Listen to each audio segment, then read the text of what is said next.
Reptichip sets the standard for reptile substrates. Made from the highest quality coconut available anywhere in the world, Reptichip allows enthusiasts and keepers to provide their reptiles with the necessary humidity and thermoregulation required for your animals to thrive. You can support the podcast by heading to reptichip.com/snakeboy or visit the link in the description below. This episode is brought to you in part by Exoterra. If you're as passionate about reptiles and amphibians as I am, you know that quality matters. I use Exoterra products on all my reptile and amphibian enclosures, which is why I'm excited to be partnering with them. From naturalistic decor to innovative lighting and enclosures of all sizes, Exoterra has everything you need for your cold-blooded companions. Exoterra, make your reptiles feel at home.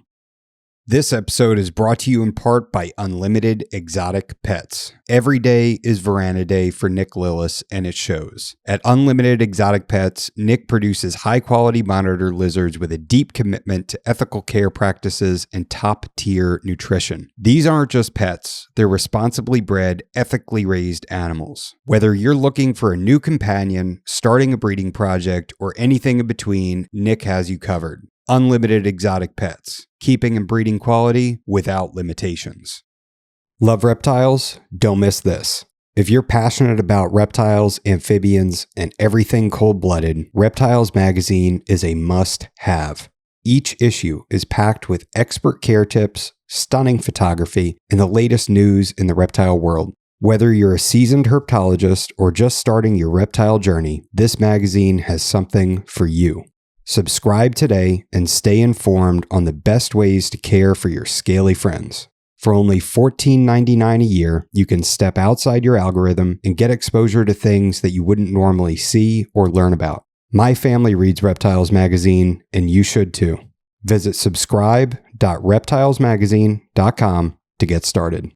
This is the Expert and the Idiot podcast. If you like the show and you'd like to support us, there's a link to our Patreon in the description below. Some benefits include getting access to new episodes up to a month in advance. There's also links to USARK and USARK Florida. If you're not already a member, please sign up.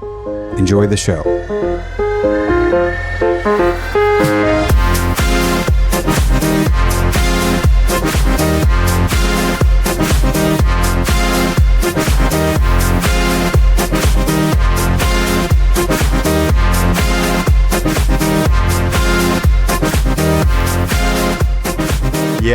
Yeah, we had a stomach virus run through our house like a month ago. It was gnarly.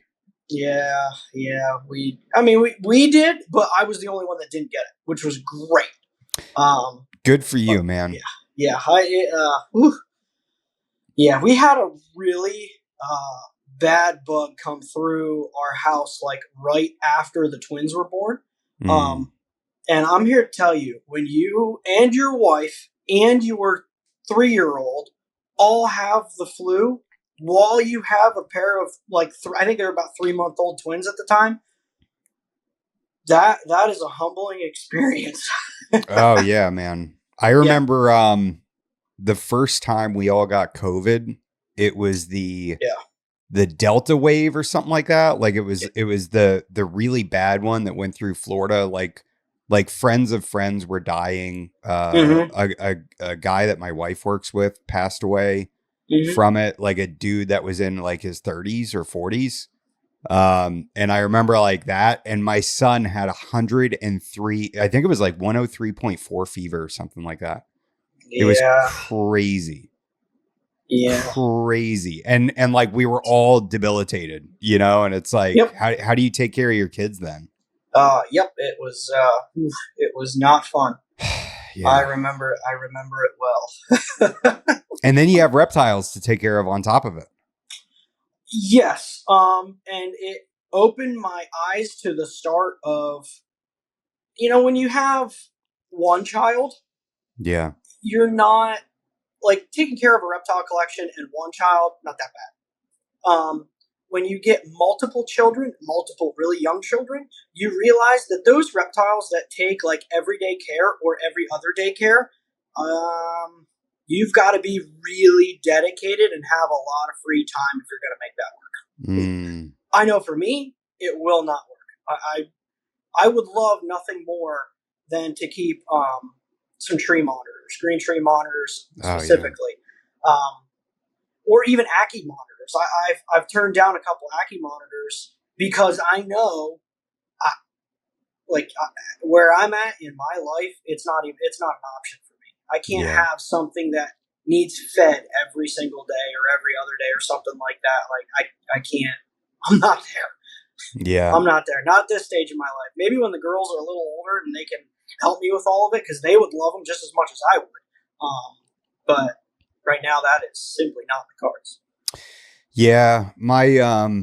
My goal is to have a black dragon. I really want to have a black dragon. And I want to do it right. You know, I want to have like a 12 by 12 enclosure. And I want to be able to, I want it to be maybe like 7 feet tall so I can have climbing opportunities in there and a full pond, you know, and I want it to be like really well done and be able to keep it outside and, you know, devote myself to taking care of that animal, but it can't be right now.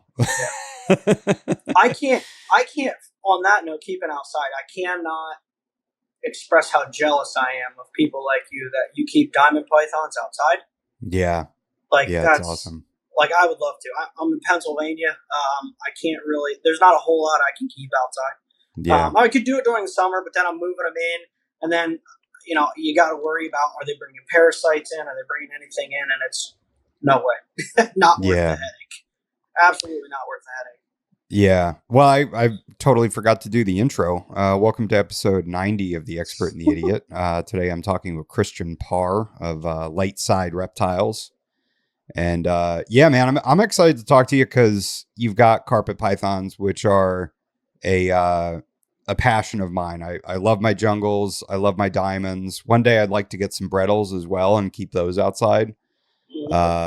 I'm dealing with an adult male diamond that is rubbing, which is really frustrating. And man, it's like every time he starts healing up, he opens the wound back up again, and it's just driving me nuts. And we're working on his enclosure. I had block, you know, mortared together by a guy, and I had to wait for that to kind of cure because the wood structure that I built is actually like preposterously heavy. I think it's got to be like 150 pounds at least, because maybe a little bit more, because I know my wife has a hard time lifting it. So, and like we can move couches and stuff, but yeah, that's still like a work in progress. I'm hoping that when I get him into his large enclosure, it's going to stop. But yeah, he's been driving me nuts. But yeah, so you've got carpets. You also have colubrids, which are cool. You know, we were just kind of talking about lizards and how they're kind of demanding. And I kind of want to talk to you about colubrids and how demanding they can be.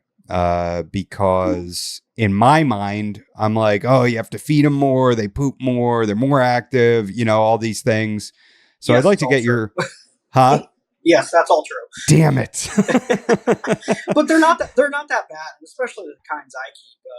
With the exception, I keep tiger rat snakes, Splodes plautus. Those are the exception. But I enjoy a lot of the old world rat kind of stuff, specifically Clemecophora and Shrinky, Russian rat snakes and Japanese rat snakes. Those, honestly, if you treat them like a carpet python, they're okay. I wouldn't go more than the every other week feeding on an adult. On a juvenile, you know, for sure, we've all had those times when we're, you know, anybody with a larger collection, you're a little bit behind on feedings, and the juveniles, they will definitely really slow the growth rate down if you're not feeding them kind of like every 7 to 10-ish days. But honestly, my adult Japanese and Russian rat snakes, you know, I deliberately through the summertime will slow the feeding down a little bit. And I'll move to like an every other week because I noticed as my Japanese rat snakes were maturing into adulthood, coming into that 4 and 5 year old, area. If I kept feeding them like every week, for sure they were thick. They were starting to get thick. Oh, really? Yeah, and I really don't like the look. I know this sounds very petty, but I really don't like the look of a fat snake. So there's not a fat snake in my house. It's not a thing. So obviously the health benefits of keeping them on a slimmer side in captivity is better for the animal. But I did slow down and even fed my Japanese and Russian rat snakes smaller meals during the summertime. Now they're in decent sized caging.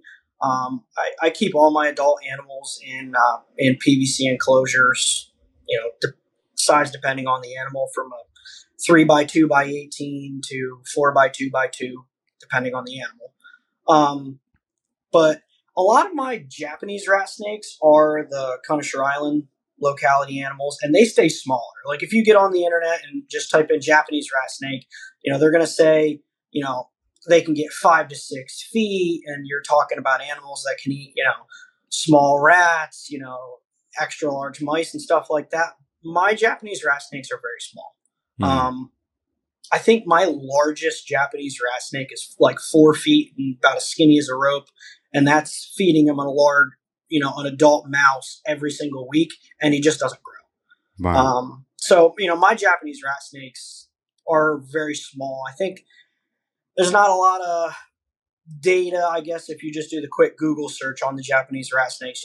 You'll hear they can go from 4 to 6 feet, but depending on what kind of Japanese rat snake you have, they can stay a little bit smaller. Okay. So, but for the most part, those you can keep those like you do your carpet pythons. Interesting. Even you keep them a little cooler. They're a little bit cooler climate species, but what are you looking at? What are you looking at for like a temperature so range? I keep my reptile room. They're in my main reptile room right now. In my main reptile room, the ambient runs about 70 degrees. I really don't let my room ambient get much hotter than that. I do not like working in a room that's 78, 80 degrees. It's not enjoyable for me. So sorry, animals. I'm going to make your cages do. So on the cool end of the cages, it's going to be in the mid 70s. And depending on the species, I might add some ventilation to the cage to get it even lower, get it closer to that 70 range. And for those species, I do that. And then on the hot side, on those, I really only let the cages get up to about 82 degrees. That's it. Wow. On the hot spot. Wow. Do you notice like your carpets utilizing that hot spot a lot more because of the cooler temperatures? No. Interesting. I don't, but my carpet python cages have a little bit less ventilation. So my carpet python enclosures on the cool side, depending on where they're at in the stack of cages, I keep my males on the bottom because they stay a little bit cooler. But it'll be mid 70s on those enclosures.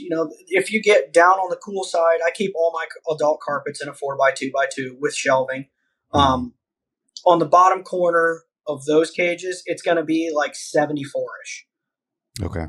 On the hot spot, I have varying temperature spots on the hot side of the enclosure. If you go up on the shelf, 90, 91, 92. Okay. If they're laying on top of, I keep like a hide box underneath the shelf, mid 80s. And then on the floor on the hot side, it'll be about that 80, 81. And then the shelf obviously is going, laterally across the cage. So the temperatures on the shelf, range all the way from that 90, down. And honestly, my carpet pythons, generally, I almost never see them laying directly under that hot spot. Maybe if I feed them a big meal, or in the winter when lights come on, I'll see them go there. But in the spring, summer, and fall, they're honestly on the top shelves on the cooler side of the enclosure. And if I temp gun them, they're going to be like 78 degrees. Wow. That's kind of where my jungles My gelatin carpets run the same way. My Brettles pythons, they're honestly in about the same spot. But I only have 3 Brettles pythons, so I don't want to speak like highly on what they like as a general. But in my experience, the ones in my room, in my cages, pretty much all of my carpet pythons, they are staying in that 78 to 81, 82. That's where they're staying. And every now and then they go use that 92-degree hotspot, which is why I still provide. Like, if I'm the keeper where if I'm keeping and I see my animal use it once or twice, I'm still going to provide it. I'm not going to take that away. Yeah. So I try to set my cages up where I have such a large swing of temperature. I'm not one of those people who I just try to keep them at 78 to 82 and just let the whole enclosure ride in that. I like the spectrum. Yeah. And just let the animal do what they want to do. Now, and they're different too. Are you utilizing heat lamps or radiant heat panels? I am strictly the deep heat projectors. Okay. I would say about 5 years ago, I went on like a hard. I set up 3 different 4x2x2 enclosures. This was right as some of my jungles were starting to hit adult size. And I set one up with a radiant heat panel. I set one up with like a halogen light bulb. Sure. And I set one up with the deep heat projector. And hands down, in my room, in my experience, the cage with the deep heat projector and the halogen light, temperature-wise and humidity-wise, there wasn't a big difference between the two. Little bit, but not much. And I was running a low wattage halogen bulb. I don't quite remember the wattage on it, but it was a lower wattage bulb. Probably like 25 or something like that. Yeah, I would say probably around there. And the heat panel was that a Pro? That was a Pro Products heat panel, I believe. And that, without a doubt, I think it was like 5 to 10% less humidity on that side of the enclosure. And I'm like, number one, they're more money. Not a lot more money once you figure buying the light bulb fixture, buying the cage to go around it, because I have cages around all mine. So they're not a lot more money. They're a little bit more money. And I just didn't see the performance advantage to it, so I went with light bulbs. And I keep, in all my enclosures, I have LED light and UV as well. Okay. I have a couple different UV setups. I went down that rabbit hole of trying all the different UVB stuff. Some I like, some I really don't like. Yeah. Well, this episode is brought to you by Exoterra. Plug that one. I do have some of those. I do have some of their coil halogen UVB bulbs. Yeah, and they just came out with their brand new tubes that I think Thomas Griffiths kind of consulted with them to come up with the phosphor blend, and they have a whole new fixture too, and they're really top notch, really good stuff. And I'm not just saying that because they're a sponsor. I'm saying that because they're good quality. Historically I've been using Arcadia, and I'm switching over to the Exoterra tubes now. Interesting. Yeah. I have like everything. Yeah. I've tried the LED from the big reputable name brand LED bulbs. I did not like them. I can go into depth why I didn't like them if you want, but I noticed the animals for sure laid under them. For sure, the animals were drawn to them. But I tried it in 3 different carpet python enclosures. All 3 carpet pythons developed dry skin. All 3 of them. Really? Yes, and I had not the lowest UV rated one. I had like the mid-level one, which sure, was advertised towards carpet pythons and 4x2x2 enclosures. And again, all 3 of mine developed dry skin. Huh. All 3 of them. 3 out of 3 different animals. And after that, I'll be honest with you, I threw in the garbage can and moved on. Wow. Okay. The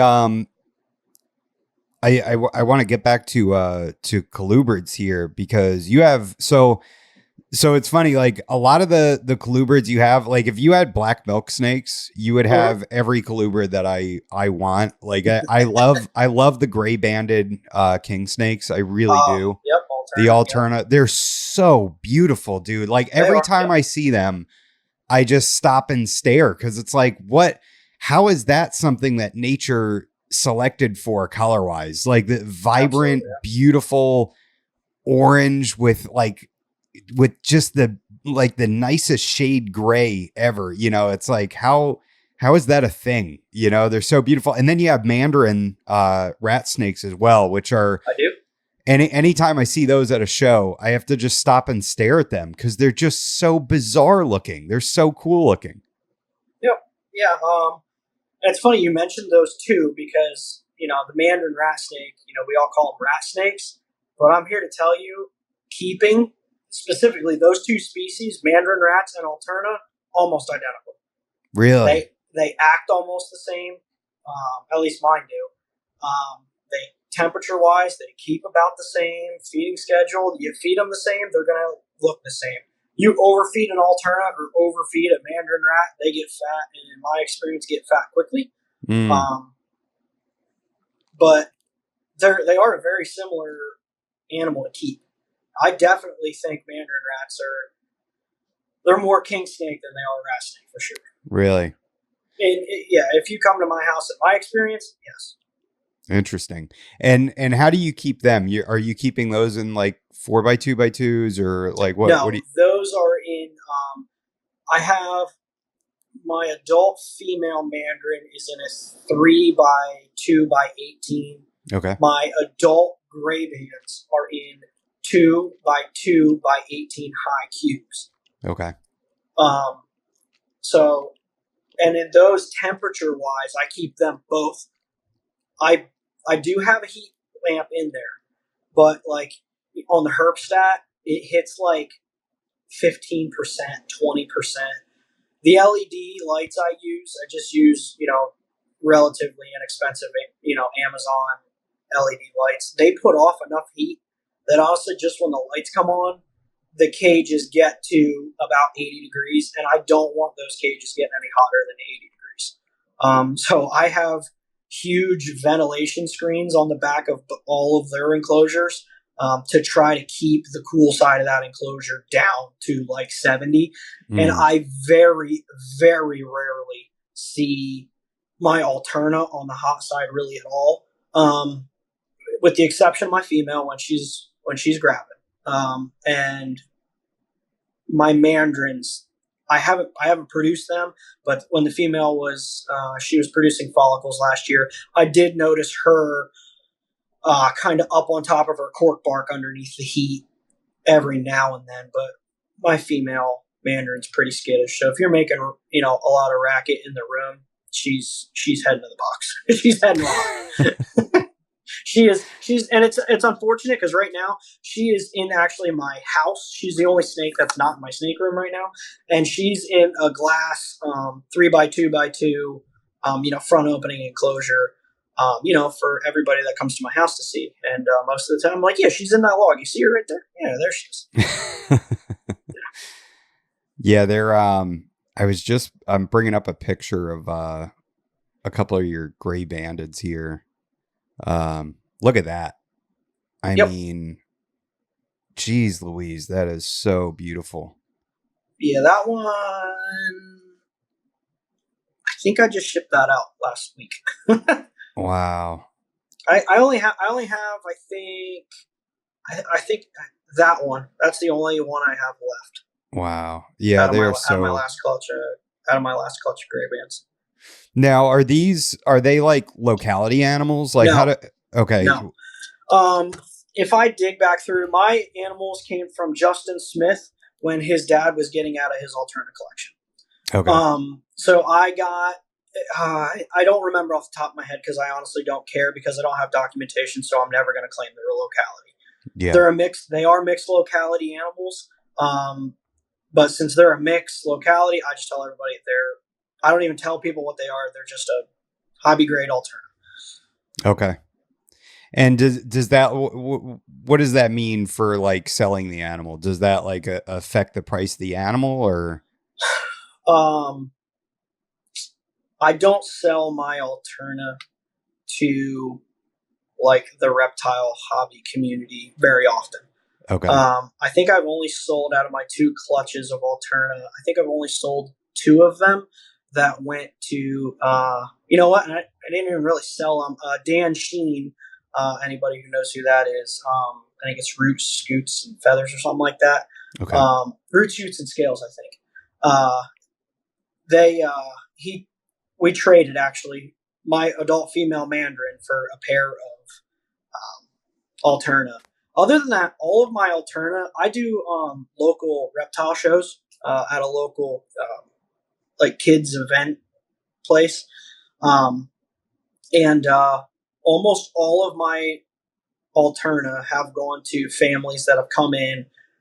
They see my show and they want a snake, and I say right here, I have babies from. I usually take one of my adult Alternas with me, and I say I have babies from this one, and that's where they've all gone. All of them. Wow. Every single one of my Alterna, except for those 2, have gone to first time snake owners and their children. Nice. Yeah. Just want to bring those. Man, I really want to start getting colubrids at some point. I need to get a building first. Once I get a building, it's going to be out of control, dude. I'm going to be out of control. I'm going to be like underwater, just so many snakes. And it happens quick. It really does. It really does. It happens very quickly. This is your Japanese rat right that here? That is one of my, that is an adult male Connoisseur Island Japanese rat snakes. That is what that is. Can you kind of describe the coloration for anybody that's listening, like the look of this animal? There is that specific one. That is from a gentleman who's been working on trying to bring out more blues in the animals. Yeah. So that's long-term selectively bred. And it's definitely that animal. If you take it out in the sun, like I have it in that picture, that animal is like a steel blue color, pretty much wash to like a dark gray emeraldish color to the tail. That animal has a lot of blue to it. However, these animals have, in my experience, I currently have, how many of these do I have? I have 2.3 of them right now. Oh, wow. And in my experience, none of them are the same. They can go from that steel blue color animal to a bright blue and bright green spotted animal. If you just root through my pictures on my social media stuff, you'll see some greens, some blues, some emerald colors. Those are honestly, like if I had to pick a species of snake, like those are probably my most fun. The jungles are never going anywhere, but they are a strong contender for my favorite snakes in my room. Wow. Yeah, I love jungles too, man. They are super cool, and I've gone through bouts of frustration with them over, younger animals feeding or not feeding, or, feeding on different things and stuff like that. And I know that you've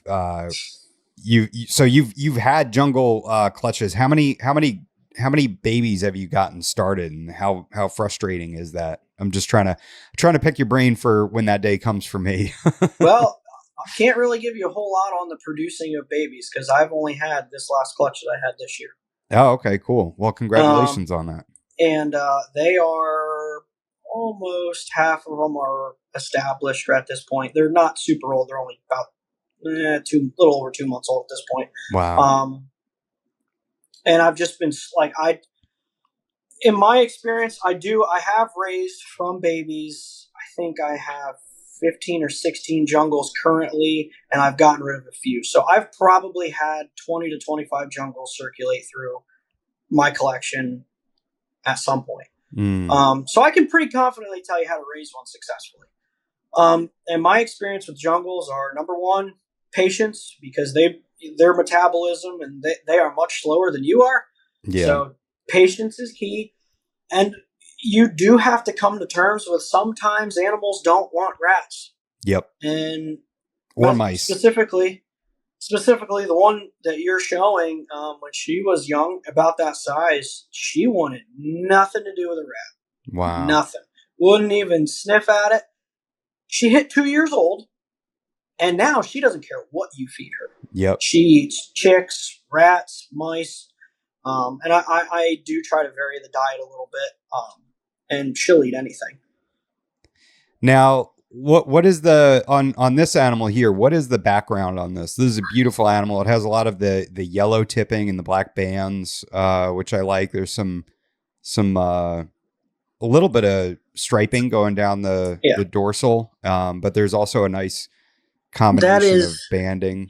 That is a pure German animal.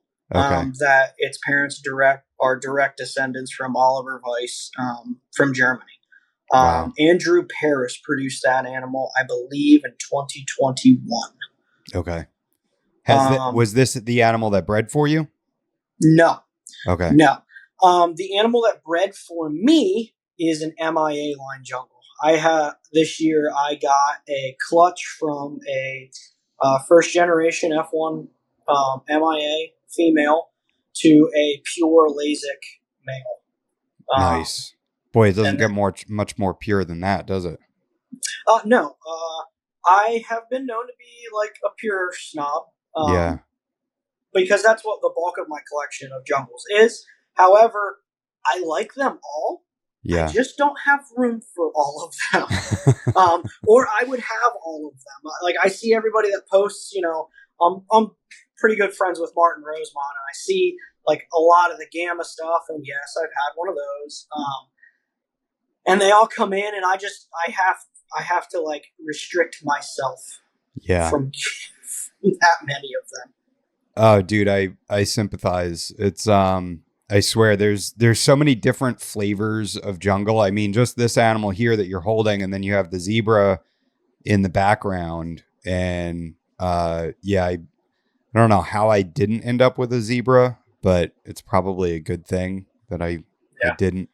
Well, I have really high hopes. If you keep scrolling through, and you'll come across my Lasik male, or one of my Lasik males, that zebra will be paired up with one of my Lasik males this winter. And I really hope that zebra goes. Actually, that is my female MIA on eggs. She's wrapped on eggs in that photo. And the background with MIA is it's MIA not for missing in action. It's Miami International Airport, correct? And those animals were smuggled in and they got confiscated. And then I'm assuming, what happened to them after that? Do you know kind of the background? I know the whole entire story. I'm not going to throw names out. Tell me the story without names. So the MIA jungles, they were smuggled into Miami International Airport and they were confiscated. To my knowledge, nobody has still ever said if anybody actually got arrested or caught for it. Okay. So that information is probably still floating out there. From there, the animals went to a local zoo. The animals spent, I believe 2000. I'm sorry, I forgot to bring my notes with me, so I don't have all of it. But if you want, Andrew Parris on Parris Reptiles has a wonderful story of the MIAs. You can go read it. Okay. The animals were sent to this local zoo. They spent many years in this local zoo. I have photographs of the animals in the zoo. So I know a lot of people had some doubt on the MIAs. It's like, no, you know the right people. You can find the whole story. And from there, the animals got traded to a breeder that does a lot with indigo snakes. The animals got traded. That trio of jungles got traded for some indigo snakes. And the animals, at that point, went into private collector's hands. The private collector still has them. He produced clutches from the original MIA female in 2018, 2019, 2020, 2021, and 2022. Wow. The female has, unfortunately, she's not laid anything since. Now, because of what we know that when they were imported, they were already adult size. Okay, so you're thinking that's at least a 3 or 4 year old animal at the bare minimum. Then they spent about 10 years in a zoo. Then they went to the private collector's hands, and she produced 5 clutches. 5 clutches. So there's a very good chance she's done. She's at this point, there's potential. That's a 21, 22-year-old Yeah. animal. So unfortunately, he hasn't had. I talk to him pretty regularly, and he is trying again this year, with our fingers crossed. And unfortunately, there hasn't been a lot of pure MIA, would be the second generation offspring, produced yet. Believe me, I am trying. I have been trying since 2021. Last year, I thought I nailed it. Female swelled, ovulated. I could count follicles in her, and she just reabsorbed. So this year, I have 2.3 MIA animals. Oh, wow. And they are all ready to go.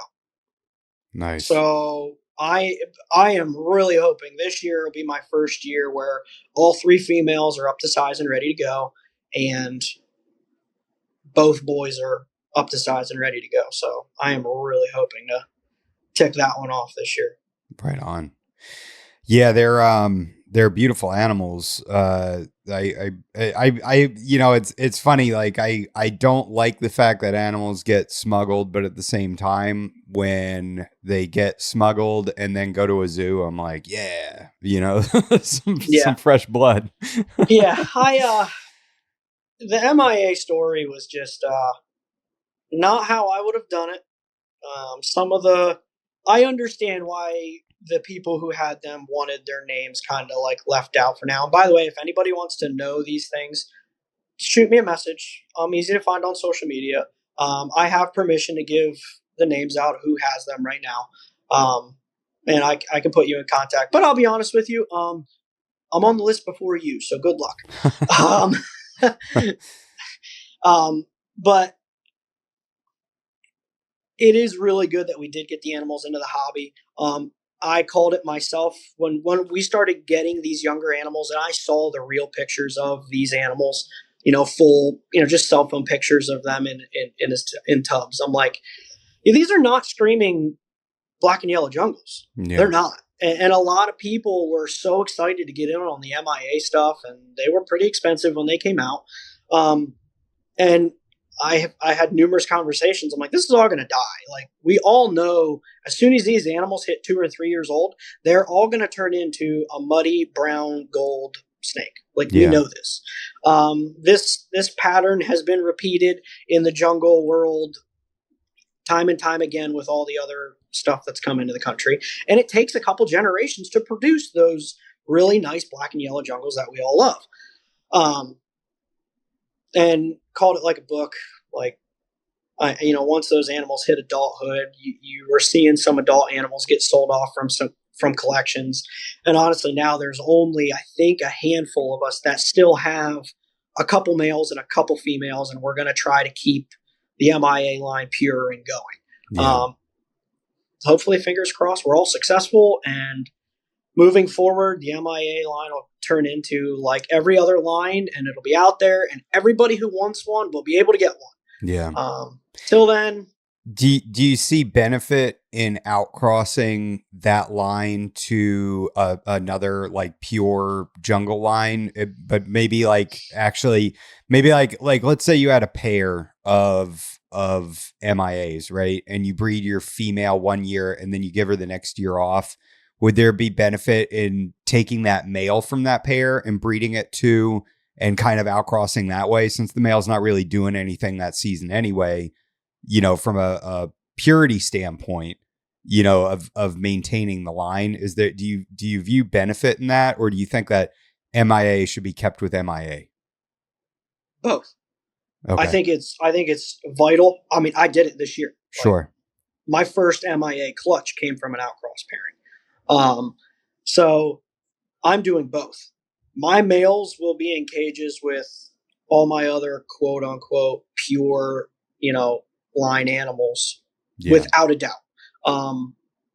So I think it's super critical to do both.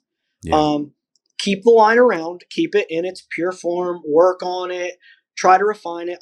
There's nothing wrong with, hopefully in a couple of generations, we have, just like, I'm going to throw the name, the Lasik line out, just like the Lasik jungles that we see today are real nice, yellow and black jungles. My two males are screaming jungles. They are my nicest males in my collection. But I also have seen numerous pictures of what the original animals looked like and what the first generation and the second generation looked like. And guess what? They look very similar to what the MIA looks like.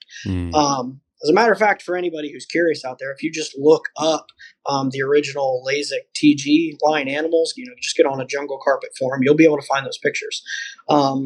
And you look at an MIA, specifically go to my page and look up like my female, her name's Zero. It's my 2018 jungle female, and compare that to some of the original LASIK animals.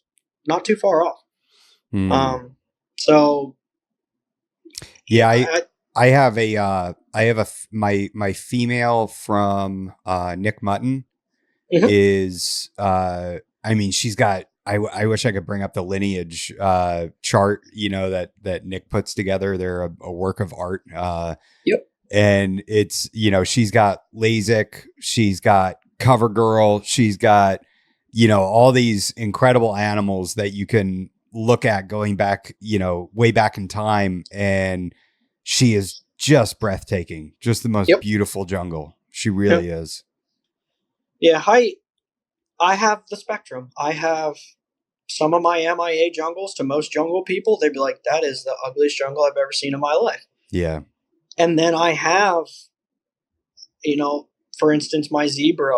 Everybody that looks at that, I get numerous comments every time I post a picture of that animal. Like, please put me on the list as soon as she breeds. I'm like, guys, I haven't even tried yet. Relax. And everybody, always comments on that animal. So I have the spectrum of jungles. From the drab brown things all the way to just, the calendar trophy animals. And I love them all. Yeah. I love them all. I'm not going to lie to you, though. The MIA animals are by far my favorite jungles. By far. It's not even a contest. I think it's so important that we have different looks for jungles. That way people have the ability to pick out what kind of butters their biscuit, Exactly. That I'm so incredibly happy that Lucas Lee produced those Priceline jungles this year. Like, that is fantastic. Have you seen those? They're incredible looking. And I've messaged Lucas in length about those animals. I have been waiting for Lucas to finally get them to breed for like 2 or 3 years. Yeah. And he was just on my podcast a couple episodes ago, and it was kind of a funny story. I can't remember if he thought he had two males. Correct. Yep. And he had hit me up and he was like, I know you like these. Do you want one? And I'm like, I don't have room. Let me see what I can do. And, we were kind of going back and forth.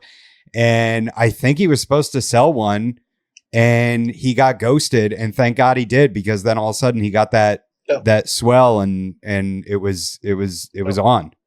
Yeah. So the thing is, when we're going to talk, you talk about those lines of jungles. I've spent since 2019 messaging and digging and finding these animals.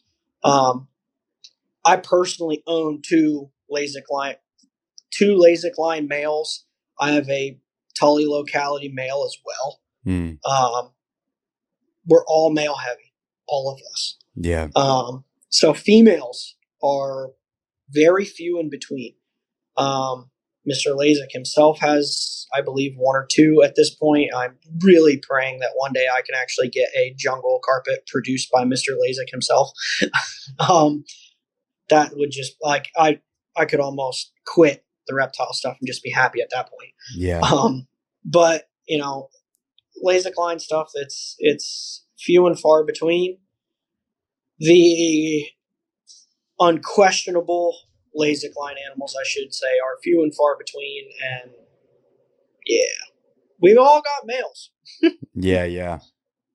It's the whole, like, once you kind of scratch the surface on jungles, like, you see pretty black and yellow snake, and then you start getting into all the lines and everything, and man, then you start wanting, like, a pair from this line and a pair from that line, and it's a dark road to go down. It is a very dark, very expensive, and you will spend a lot of time on the phone. line to go down. I think at this point, my jungle folder on my phone has probably no less than 150 photos in it. Wow. Of animals going back to founding stock, this person's account on where it's come from, this person's account on where that same thing came from. So I'll have, the same line with like 3 different stories. Which one's the true one? And I'll be honest with you, I avoid them. Yeah. Only because I had to make the decision that I can only have X amount of these things, so I cannot have all of them. There's still a few I want out there, but the list is getting smaller. Yeah, for sure. I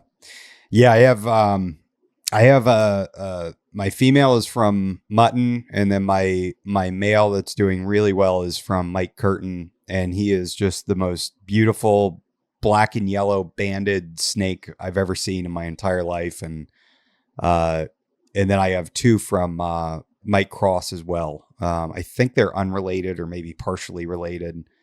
And do you know the background on your Mike Cross animals? I would have to check my records. I have screenshots and stuff of the lines from the pairings and everything. Yeah, it's the female gave me a run for my money. She recently stopped eating for 2 months, and she's just she's as thick as a Sharpie. She's from last year, and so she just stopped eating, and I had to wait her out, and she decided she doesn't want mice anymore, but she's devouring quail now. I got her to eat. She's eating quail once a week. And I'm like, all right, we'll stick with that, and see if we can get a little size on her now. And if she eats birds for a while, that's fine. My male from Mike Curtin, only wanted live mice.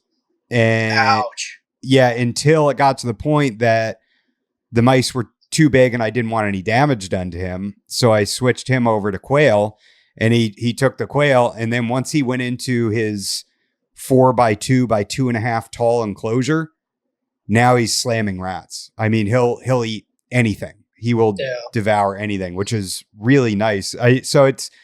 I feel like with them, like, hey, you want birds? That's fine. We'll do birds. And when you decide you want a rat, super, we'll go down that road. I was going to ask you if you were if that bugged you or not, because I am, I like to experiment with things. So when I was raising them up, a lot of the folklore husbandry you hear on jungles is don't ever give them mice because they're going to get stuck on mice. Mm-hmm. So it was like the first thing I tried. It's like, all right, I want to see if there's validity here. So I would go weeks, like a whole 2-3 month stretch where I didn't feed the same kind of meal twice. Mm. I would feed a mouse, a hamster, a quail, a chick, back to a rat. And with the exception of, again, at one point I had 16 jungles going, and I'm running this experiment. They're all 16 of them. I had 2 out of 16 that were picky on what they would eat. All the other ones, they didn't care. Mm. But there was the 2, and they absolutely care, and still care to this day. So there are some truths to sometimes jungles are a little picky on what they eat. But I think once they get established and they're rolling and they get in the routine, at least in my experience, they just go. I mean, most of my adults, I don't think they take the time to even sniff what they're being fed. Yeah. Especially my adult MIA animals. They do not give the opportunity to even determine if it's a rat or a quail. They don't know. I strongly agree with that. With everything you just said, but I totally understand that these animals are individuals 100%. And that if you had like 20 jungles, you're probably going to end up with one that is a full grown adult and says, no, dog, all I want is 3 jumbo mice. And that's what you're going to have to give me, or 2 large mice or something, I have 2 that they're adults at this point. They will not do the multiple food thing, and they will only eat chicks were large mice. Oh, wow. So the one's a female, and it's weird. She was not like this as a juvenile. She was not at all. She was actually one of the ones that would eat readily whatever you gave her. And then she hit about 3 years old, and all of a sudden started getting picky. And so now she'll eat a quail, or every now and then I'll give her, because I'd love to try a rat, but no matter, she does she'll nail it and then drop it. Yeah. And you just repeat the process 4 or 5 times through the night, which is annoying. Because I only feed at night. I don't feed during the day at all. And she's been like that for probably a year now. I was hoping last year that when she took the winter off, that when she came back up in the spring, maybe she would start eating rats again. Nope. Same. Yeah. Will not. She'll take a jumbo mouse and she'll devour that instantly. She'll take chicks and she will take quail. Mm. Yeah, it seems like, and the upside is chicks aren't that expensive. It's, but they're small. They are small. Yep. I always just try to remember the upsides to feeding a bird diet. You're like, oh, it's, less fat. It's more, I remember talking to Nick Mutton and he said that's more of a reptilian sort of food item, with less, it's a lower fat, so it's probably better for them, but yeah, I'd prefer it if everybody could just take a rat, that would be ideal. I still prescribe to the whole varied diet thing. Yeah. I'm not going to sit here and tell you have to do it and it's the best thing for the animal. But it's what I do. Yeah. Why? I really can't honestly tell you that. I mainly because when I order from wherever I'm ordering food from, I just order a bunch of rats, a bunch of mice, a bunch of chicks, a bunch of quail. Depending on where I'm ordering from, if they have hamsters, I'll order those too because my animals don't really care. I went down that rabbit hole of trying to feed everything I could feasibly get, and some of my jungles, they ate everything. My Brussels pythons, those guys pretty much, they ate anything I gave them. They really don't care. At least my three. My three do not care. Yeah, I've actually gotten a Brussels python to eat a baby leopard gecko once. Oh wow! Yeah. And again, it didn't give I still breed a couple leopard geckos a year, and as soon as you you offer them something, you're gonna get I don't feed adult leopard geckos to them, but you breed enough, you're gonna get a couple defective ones a year. And I just chucked a defective fresh hatched leopard gecko in there, and this small little Brussels python just nailed it, wrapped it, and ate it instantly. I was like, okay, whatever. Wow. Usually those go to the king snakes, but I wanted to try it. I tried it with a jungle. The jungle didn't take it. Yeah. What I do want to talk to you about geckos. I have that written down here. We'll get to that at some point. But the gray banded king snakes, do they make good pet snakes in your opinion? An established gray banded king snake is almost the best pet snake for a young child or just an average keeper. My males come out during the day. They'll cruise their enclosures. They're active. You see them a lot. I have never had one of my gray banded king snakes take a swing at me, ever. I don't use hooks with them. I just reach in. I always take one to one of the children's reptile demonstrations I do. So kids are handling all of mine all the time. I am sure there's exceptions to the rule out there, but in my experience with my animals and what I've bred over the past few years, there's not really a better pet snake out there. Nice. Again, I strictly say an established one. Yeah. My success rate to getting Alterna established is still only about 50%. Really? Walk me through that. What? It's misery. I hate it, but I love Alterna. So what's the problem? Is it just getting them as babies? They do not start. Really? off as babies. I've tried a lot. Shy of live baby geckos is the only thing I really haven't tried. I've done the scenting thing, had light success with that. What I've had the most success with is boiled pinks, and I shouldn't say boiled. I just put a glass of water in the microwave for like 2 minutes until it does start to boil, and then I drop the pinkies in it for a couple seconds. They turn gray. I pull them out real quick. I've had good success with that. Mm. So like But what would you call that? Like a blanched pink? yeah, I'd say like a blanched pink. Yeah, I've had good success with that. That has been what I've had the most success with. But I do not call myself an alternative breeder. I can get the eggs, I can hatch them 100% every single year, but I have barely over 50% success rate of getting them. And what usually happens is, I'll get to the point where these things are like, I've tried they hatch, and a lot of people say just put them down. As soon as they hatch, just cool them. Let them go for a month or two. If they don't take, just put them down to cool. I've done that, and that I've actually had very little success with. Very little, actually. I don't think I've had any success with that. But I've tried all the different scenting things. I've tried actually putting a juvenile gray-banded king snake in a leopard gecko enclosure and trying to get it to feed on a gecko scented mouse or pink. Yeah. I'm sorry, and that didn't work either. I actually learned leopard geckos will eat frozen thawed pinkies.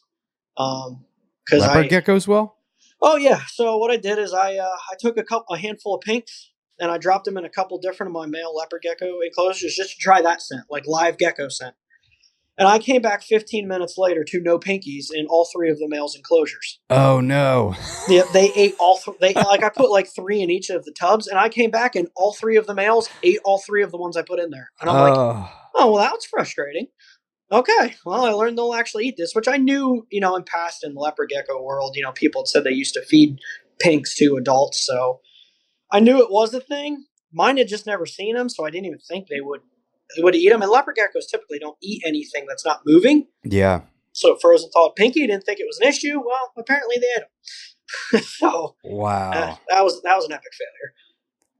Damn, dude. Yeah, that's hilarious. So how do you keep leopard geckos? Because I've thought about like kind of a family pet lizard, for my kids. My kids are always into, geckos, lizards, frogs. They're into all of it, and I've thought like, man, maybe that would be like a good thing to kind of test the water and see how my kids can do with, taking care of something like that. Leopard geckos are extremely easy. I've kept leopard geckos in glass 10-gallon enclosures, glass 20-gallon enclosures.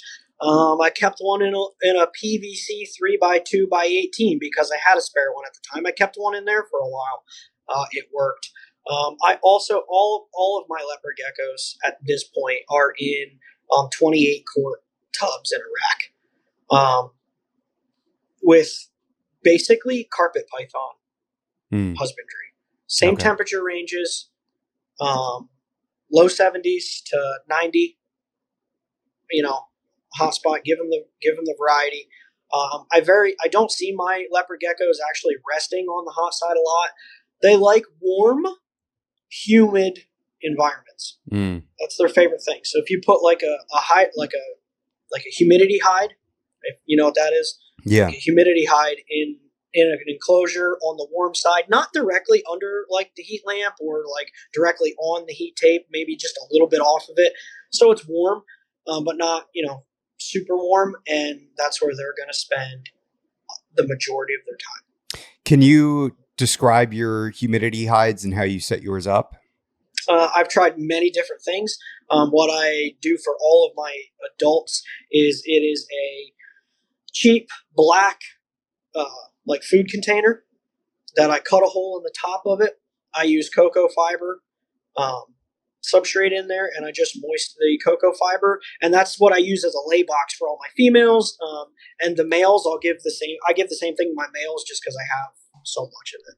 Okay. And they all use it. all of them.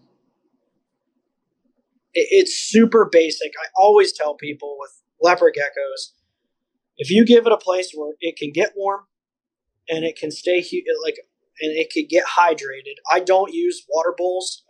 I once a week when I do my cleaning, I will wet the paper towels. I just have like a folded paper towel over the hot spot. So when you slide it in there, that hot, moist towel just starts evaporating, and you'll come into my reptile room the next day after I clean, and all of my leopard gecko enclosures are like fogged over, and it usually dissipates within about a day or two. And that's all. That's all I do, and I've been keeping leopard geckos that way since 2017. Wow. I'm sorry.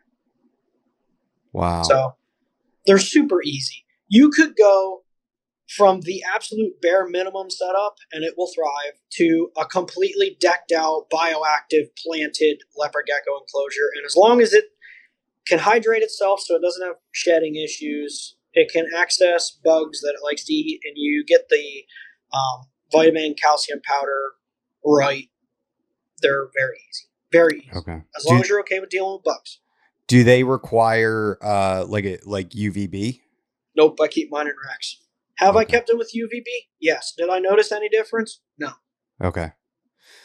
I have to pee, dude, like really bad, to the point where it's distracting me. Do you mind if I run and pee real quick? Only if I'm allowed to go do the same thing. Yeah, dude, let's take a pee break. You got it. All right.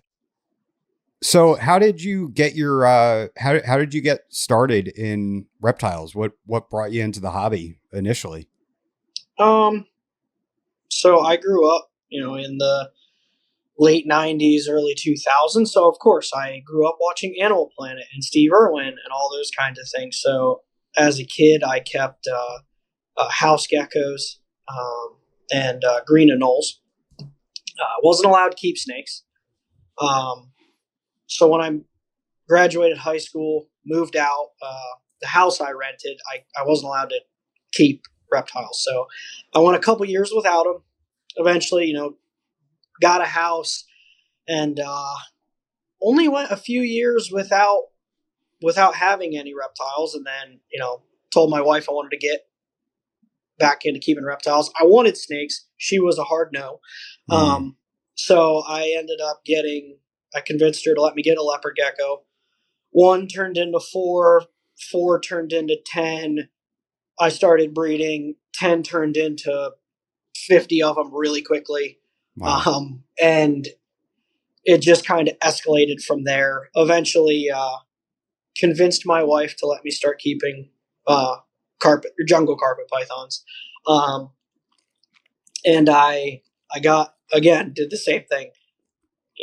1 jungle turned into 5, turned into 10.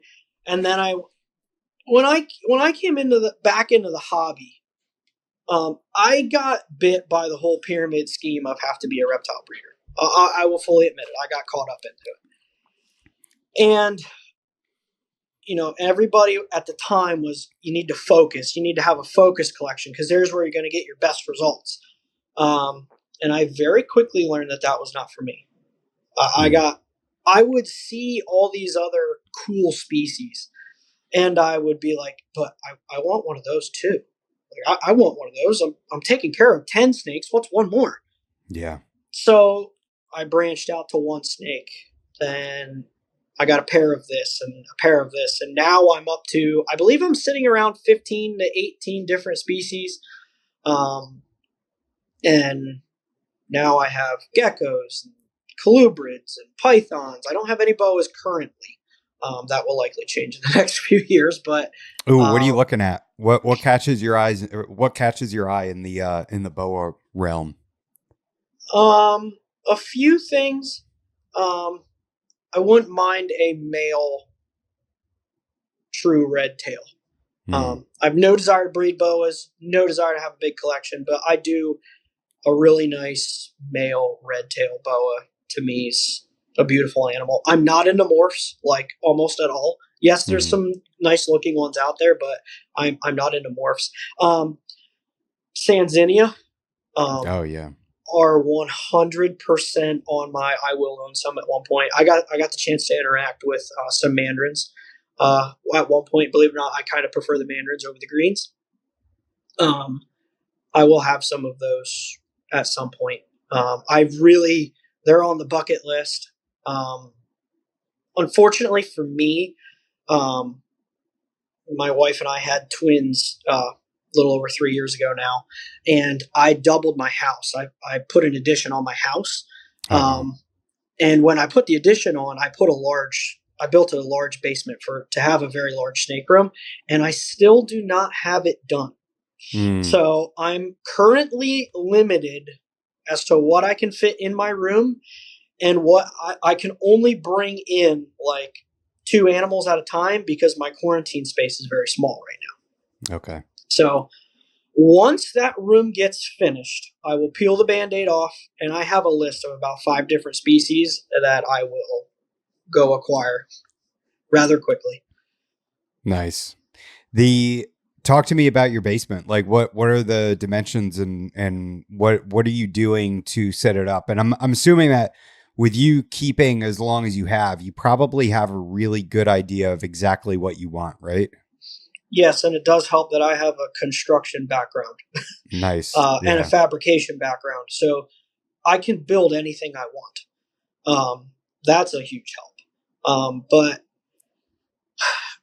my current room is pretty much already set up to exactly how I will build how the second room will get put together. My second room is going to be 30 by 24. That will be my warm room. My cold room is only about a 12 by 16 room currently. Okay. And that is actually the room I'm currently in. I pretty much have everything in that room, except I do have a stack of 3-foot cages kind of like sitting off in the corner of the basement that have my Bros pythons in them. But the new reptile room will have enough electricity to run a small building in it. What kind of service are you looking at for that? Service? I have 200 amp. Anybody that doesn't know, that's your actual power coming to your house. So I have 200 amp service coming to my house already.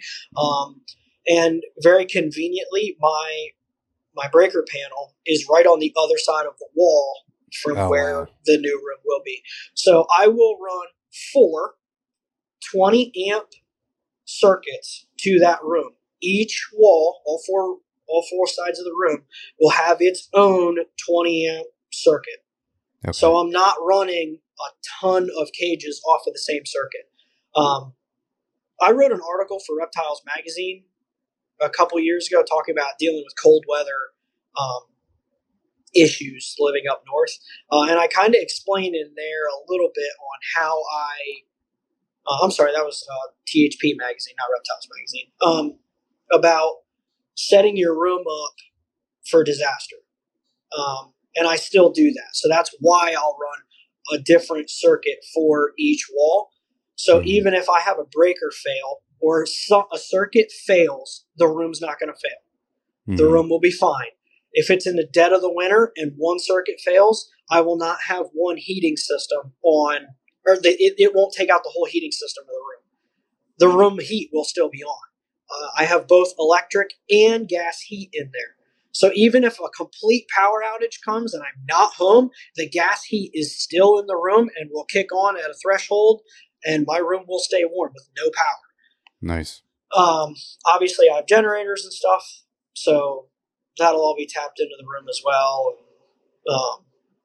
For heat in the room, I actually use, they're basically like your old-fashioned electric baseboard heaters, except they're the box style ones, so it's a small one.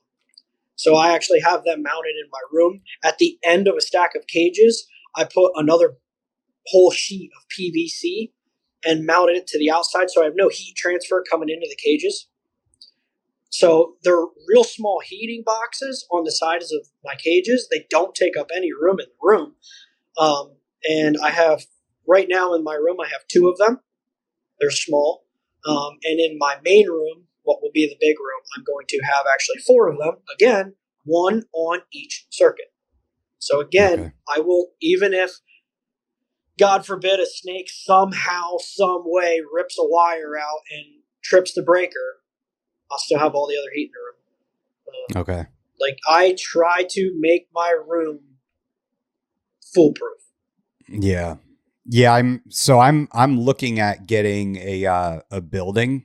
Yep. And I recently found out that so in Florida there's like they make these sheds that are 100% pre-built with studs and everything, and they bring it to your house on a semi truck, and they dump it and they level it and they put it up on blocks, and then they leave. And I am looking at a 38 by 16 building. Mm-hmm. And dude, they'll put a wall in it with a door so I can have like my cleaning area. You know, I want to have like a slop sink, or even just a kitchen sink with a dishwasher next to it, so I can throw bowls in there and put it on sanitize and, you know, dishwash my bowls and everything. I'm a huge believer in that now. I used to hand scrub everything, but now I just love throwing everything in the dishwasher and just run it, you know. I would love one of those. Dude, it's incredible. Well, I just use my house dishwasher right now, and it is fantastic. And what's even better, what's even better is my kids take this. I have a Rubbermaid utility cart with a tote on top of it. Yep. And when I work kind of late, and my kids go around and they collect all the bowls for me and put them in the tote and load them in the dishwasher and run the cycle. So when I get home from work at 8-9 p.m., I just take everything out, put them in the cages, try my best to avoid getting eaten, and fill all the bowls, and I'm good to go.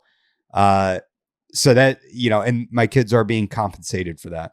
But yeah, it's so me right now with this. So then I found another place that builds these sheds, and they'll do closed cell insulation in the ceilings and the walls. Yep. And then they take the it's called LP smart siding. And it's like this siding that is a composite, like a wood composite that's treated, and it's meant for outdoor use. And it has like a 40 or 50 year warranty on it.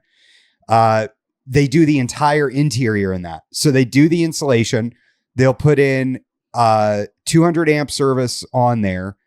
They'll run however many outlets I want at whatever height I want. So I can put them 80 inches up on the wall. Yes, that's a big thing.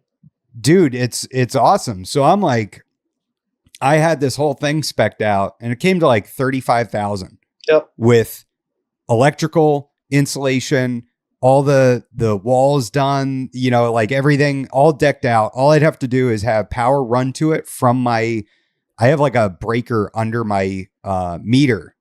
And so I'd have to have the electric run from there to the building. Yep. And, you know, I would want my freezer in there. I'd want like an on-demand water heater, you know, just something small under the sink so I can have hot water to, you know, wash my hands or whatever, thaw rodents. That's huge. Yep. I would need to run water to it, and then I would need to plumb it to my septic tank. So like there's so many permits there that it's like daunting, you know, because but you learn through it. Like you'll learn through it. I mean, as somebody who's built his house, like you'll learn through it. Like I didn't know how to do any of that stuff when I started. I had to learn it. Call friends, call people. Maybe you're not your friends, but you know they know how to do what you need to get done. You know, get the connections made and get it built and get it done. And I mean, you know, like 30. You know, a lot of people hear 35 grand and they're like, "Oh my gosh!" Yeah. As all of us who've been keeping reptiles and have. I don't think I have a large collection. I think I have a small collection. I'm just shy of 100 animals, probably. You keep that amount of animals for a good amount of time, you are going to have that in your room. Like, that's going to happen. Like, I have that in I'll have that in cages. Like, oh, I know, dude. It's crazy how much we spend on cages. Don't tell my wife. Oh, my wife knows. my wife knows. It was one of the it was one of the deals I had to make with my wife.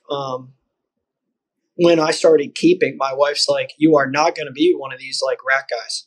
And I was like, "Well, no, honey, I want to see everything." And she goes, "Okay, but I know how you scale the geckos. Like, I'm sure you're going to do the same thing with the snakes, and okay, but like, you need to do it right. And I was like, 100%, I'm going to do it. And in my opinion, it was one of the greatest decisions I ever made. I mean, you're sitting in front of a bunch of beautiful cages, and Thanks. there's, am I wrong when you walk into your reptile room and you see all these animals in cages, even when the room smells because there's dirty cages, and like, there's work to be done, the feeling of walking into your room and seeing your animals draped across a branch in this nice looking cage is priceless. Yeah. To a reptile keeper. Like, it's awesome. I love it. So I don't regret the decision, but the work level is there for sure. Yeah. And the financial commitment is there as well. I think a lot of people glorify having large collections and having all these things, but they don't think about the other side of that. The workload, the financial side, the time commitment is unbelievable. Yeah. And it's, you know, like there's part of me that wishes I could do an addition because I like my reptiles being part of the house. Yes. And I don't so think like I could ever go away from that. I know. And like, I definitely can't have, like, I could never have them off site. But the upside to having a separate building would be that I can put the front door to that building like 12 feet from my front door of my house. Yeah, and you're in Florida, so that's kind of manageable. That would be miserable for me if it's a snowstorm, and I'm still, maybe I'm still trying to get something established, and I want to try feeding it at like midnight. So I'd have to walk through the snow. That would kind of suck, but screw all that. Yeah, this is Florida, bro. Our average winter temperature. We were just looking at this the other day. The average winter temperature, I think, is like 52 degrees. Is the low. I mean, depending on our years, I'm in central Pennsylvania. It's not that bad. It really isn't. However, we do get the couple weeks straight where like it doesn't get above freezing. So yeah. There's that. But I just how I keep.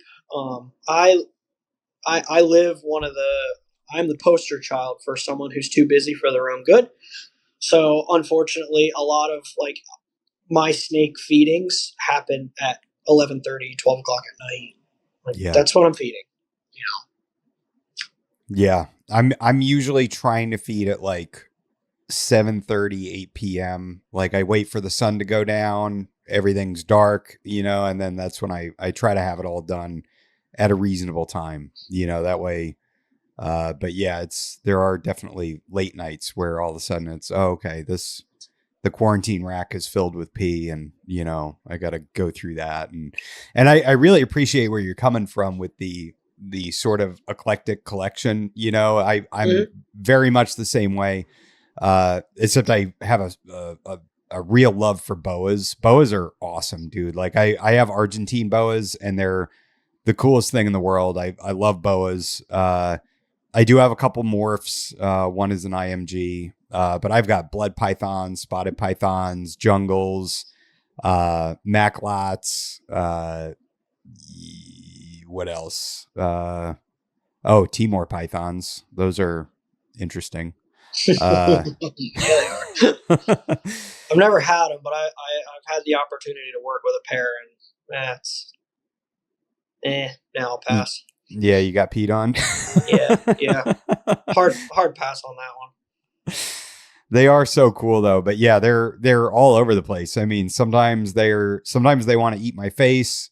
Yes. Other times they want to flee and pee, and then other times they want to stand their ground and fight with me. And I've got my tiger rat snakes for that. I don't need anything else. Yeah, it's I will not be able to start going down the Colubrid Road until I get my building set up. And yes. Yeah. I don't know if that. Oh, go ahead.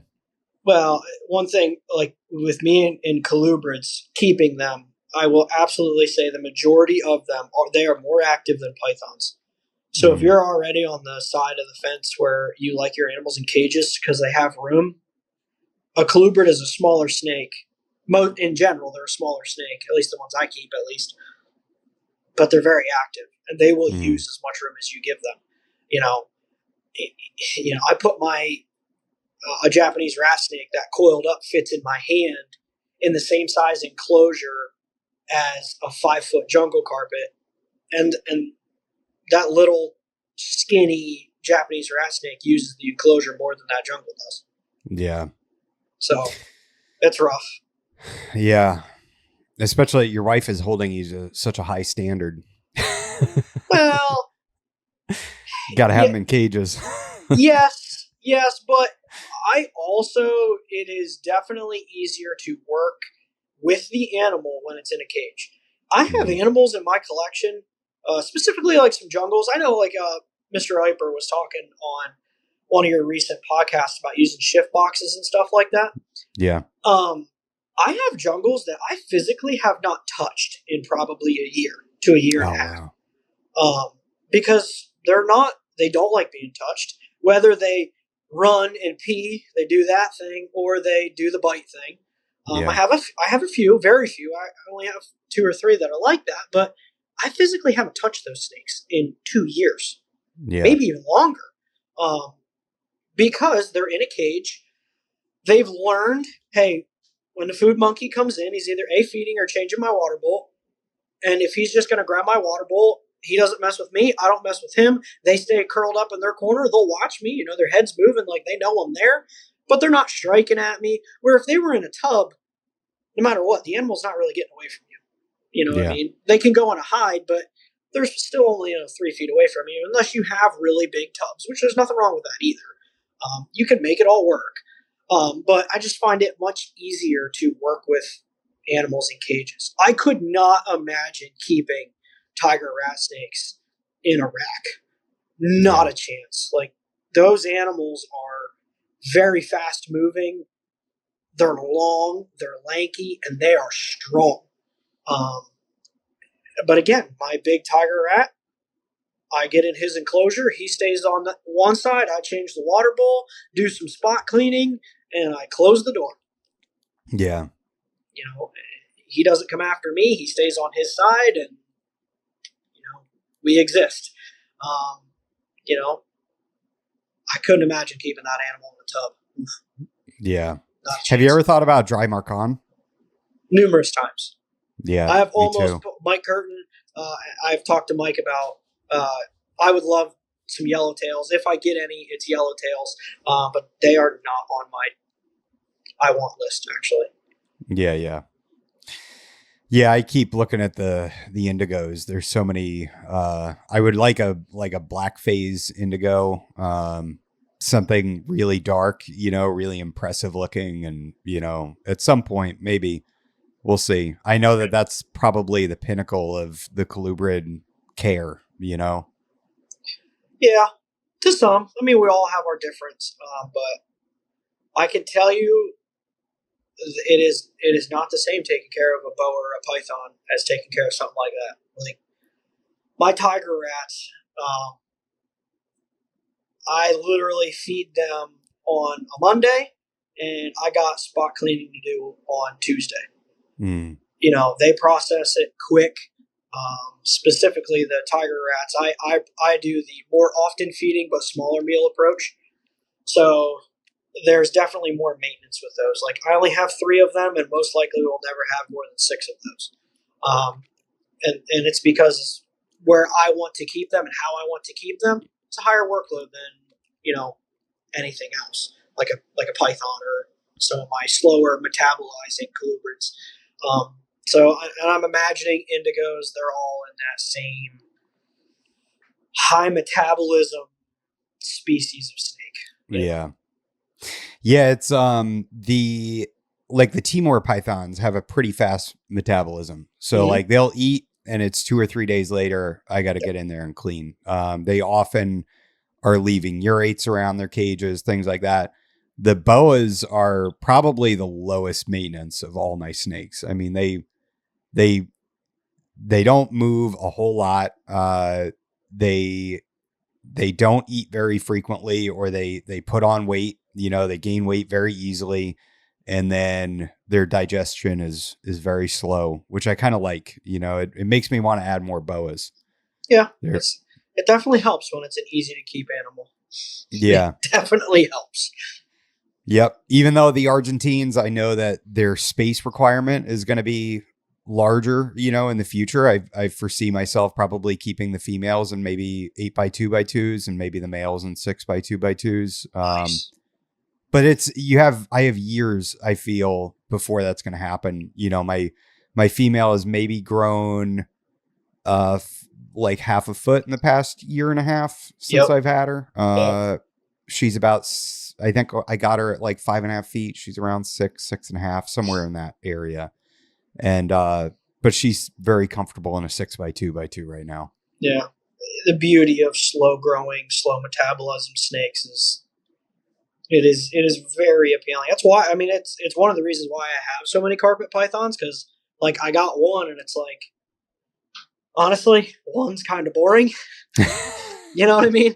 It's like, oh, I interacted with this one today. I got to get it out and bug it tomorrow. I like to handle my animals. Yeah. So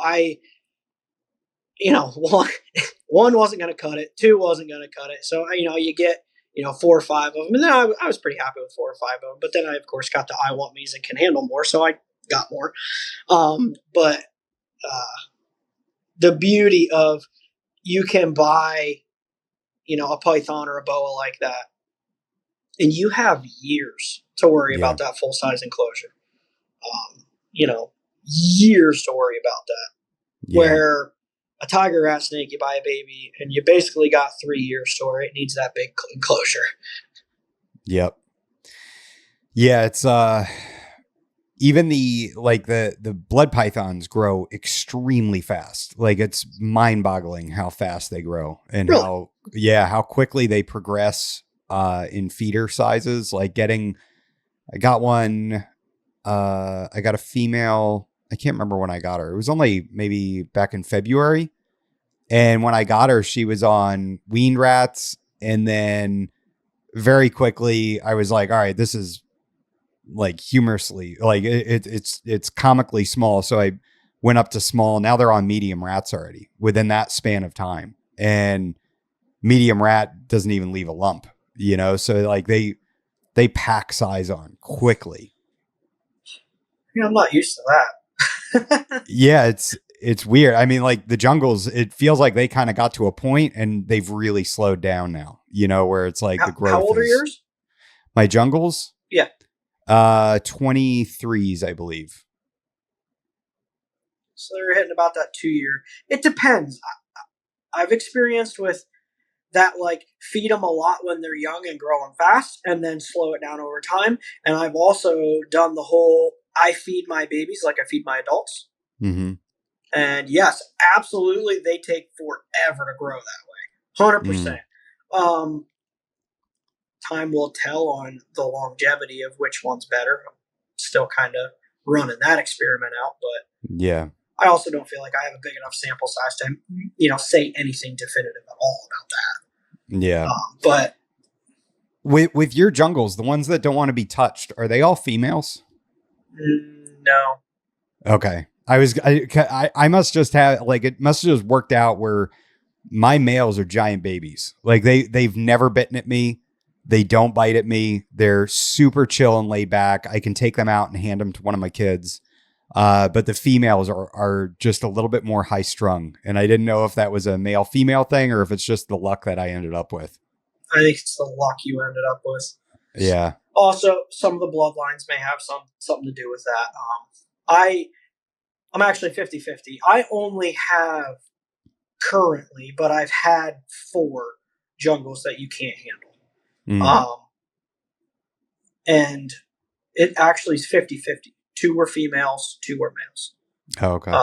So it was 50-50 on my part. And honestly, one of the males was very bipolar. One day, perfectly fine snake. The next day, I had a 5-foot-long male latched onto me. That's not fun. He was very bipolar. But my little German male, earlier you were showing a picture of my German female. My German male, there's a reason there's not many pictures of him, because that little thing, his nickname is Punch, because that's all he does. Oh, wow. He is a pistol all the time, is never calm. strikes at the air anytime you're moving, will whack his face off the cage. Like, he is not a handleable animal at all. Hmm. And he's one that I know he's like that. And again, when you have 15-ish of them, you don't have to hold every one of them. So I don't care that he's like that, and I let him alone. He eats. The world's fine. Have fun, bud. Yeah, that's kind of the point I'm at with my Timor pythons. It's like, if you guys don't want to come out, that's fine. That's cool. Yeah. You guys, and the cool thing is that the way I have my cages set up like this, I get to see pretty much all my snakes all the time. Like, if I walk through my room, very few of them hide unless they're in shed. Otherwise they're all out on display. They're perched up in those branches and the leaves, and yep. I think that makes the jungles display so well. I was worried when I was putting them into their enclosures from their tubs that they were going to be hiding. They'd utilize their hide, and it was just this giant empty looking cage, but they're out all the time, just always out. Yes, all of mine are the same way. I don't have a single carpet python that's in a cage that is in a hide. Actually, my female that laid for me this year has a hide box, has moss in it, but I've never seen her in it. But I'm like, I really hope she lays these eggs in here. Like, please just lay the eggs in there, please. What did she do? She crawled underneath of the hide, shoved the hide around, and laid them underneath the hide. That's what she did. And I'm like, well, thank God I keep playground mulch for substrate in all my enclosures. So thank goodness nothing stuck to the bottom of the cage floor, and I was able to just pick her right up, and everything was fine. And again, she's an MIA, and all 5 of my MIA jungles are puppy dog tame, so you can just pick them up, and I can have that nice picture with her in my hands, and not have to worry about getting bit. Yeah, I'll bring this picture back up. And she's like, perfectly coiled around the eggs, like a little honey bun. Yeah, if she lays again this year, I will go I will go maternal incubation with her. Oh, really? Okay, so what has made you decide that? Just that she did such a good job with wrapping the eggs there? No, I want to do maternal incubation over artificial incubation as much as possible. Nice. I have the incubators. I truly like enjoying natural behaviors of my animals. So the fact that carpet pythons and other pythons will maternally incubate the eggs, I would love to experience that. I am very fortunate that I do not run my reptile collection like a breeding facility. These are my animals. These are my pets. And anything that gets produced, great. Anything that doesn't, great. So the only reason I didn't do that this year is because I knew I tried for 2 MIA females this year. One was going to be a pure MIA pairing. The other one was going to be a LASIK to MIA outcross. Mm-hmm. And that was the one that went. So next year, I knew if she was the one that go, and I did not get the other the pure MIA clutch, I would now try with the proven female for a pure MIA clutch next year. So I knew I would try again back-to-back years. It's the only reason I didn't do maternal this year. Okay. If I would have gotten the other MIA clutch and been super confident, I would have left her keep them this year. But what about what are some other pythons that are on your list to eventually get? Like, do you have any liasis? Do you want to get into liasis? Nope. Nope. Dude, I think white lips are gorgeous. If I had unlimited time and space, yes, but I don't. Yeah. I do want rough scales. I will have rough scale pythons. Yeah. And diamond pythons. Yep. They're it, honestly. Everything else I want is colubrids. Really? Okay. So what? Yeah. Well, what about Maclots, dude? Because I got a Maclots, and they're the coolest snake. Like they're one of like I'm getting I have a male already. I'm getting a female from Dennis McNamara. I got my male from Dennis as well, the Timor locality. Yep. And man, he was a pistol in the beginning, just, whacking me all the time. And, like it was adorable, like the amount of confidence that such a small snake has that he's going to take you out. Right. But dude, they are like, he's really mellowed out and they're so curious and active and fun to work with when you get them out that, man, I mean, I got the Maclot Python or the Maclots, and now I'm like, I don't know, maybe I want Duns. Maybe once I have room, maybe I want olives. And then, once I say the word olive out loud, maybe I want Apodora too. Yeah. To answer that question, I would love to have all of them. I think they're all cool. I just, at the point where I am in my life, I cannot let myself branch out a lot farther than I already am. Yeah. So it is a very few and far between on my want list. Like legit, there's only like 5 species I'd like to get over the next couple of years, and I will be very selective with those couple. What do you think draws you to Morelia so much? Let's face it, a jungle carpet is like one of the best looking animals on the planet. Yeah. So the fact that I saw what a jungle was, I learned about it, and I was like, man, that's like, to me, that was like the ultimate. And I know it's an easy to get snake. It's not like some crazy, it's not like Sanzinia. It's not like some super rare thing. Yeah. So I was able to get them. And then I was able to get ones that are just an absolute joy to keep. And they're easy to keep. They're great to handle. Whatever it is about the select jungle carpet python, to me, that is just like the perfect snake. Everything else is like second place on that. Yeah. Yeah, I feel you. I love the jungles, even though I only have 2.2. Mm-hmm. I mean, how many do you have? You said you have 15 jungles.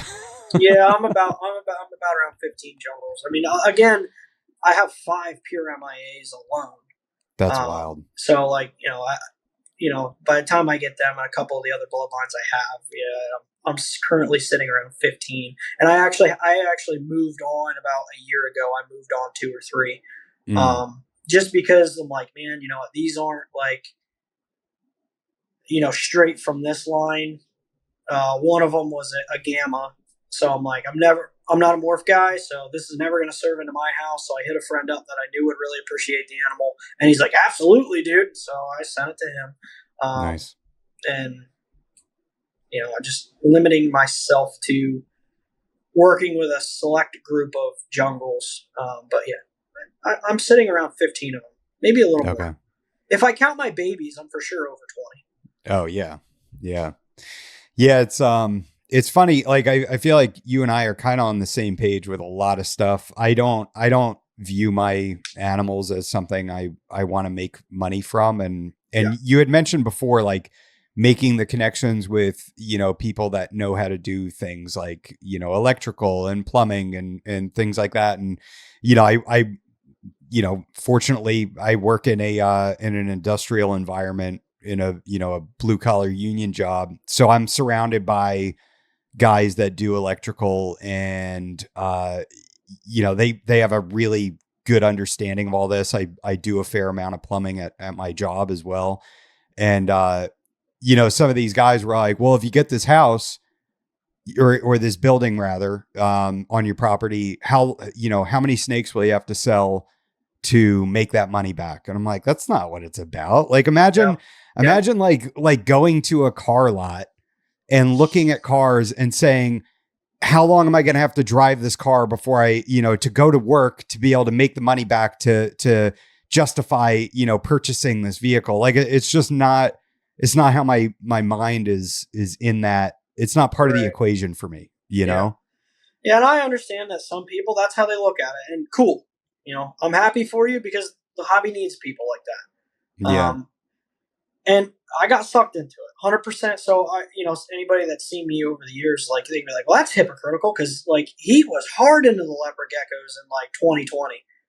You're 100% right. I was. And I realized it was not for me.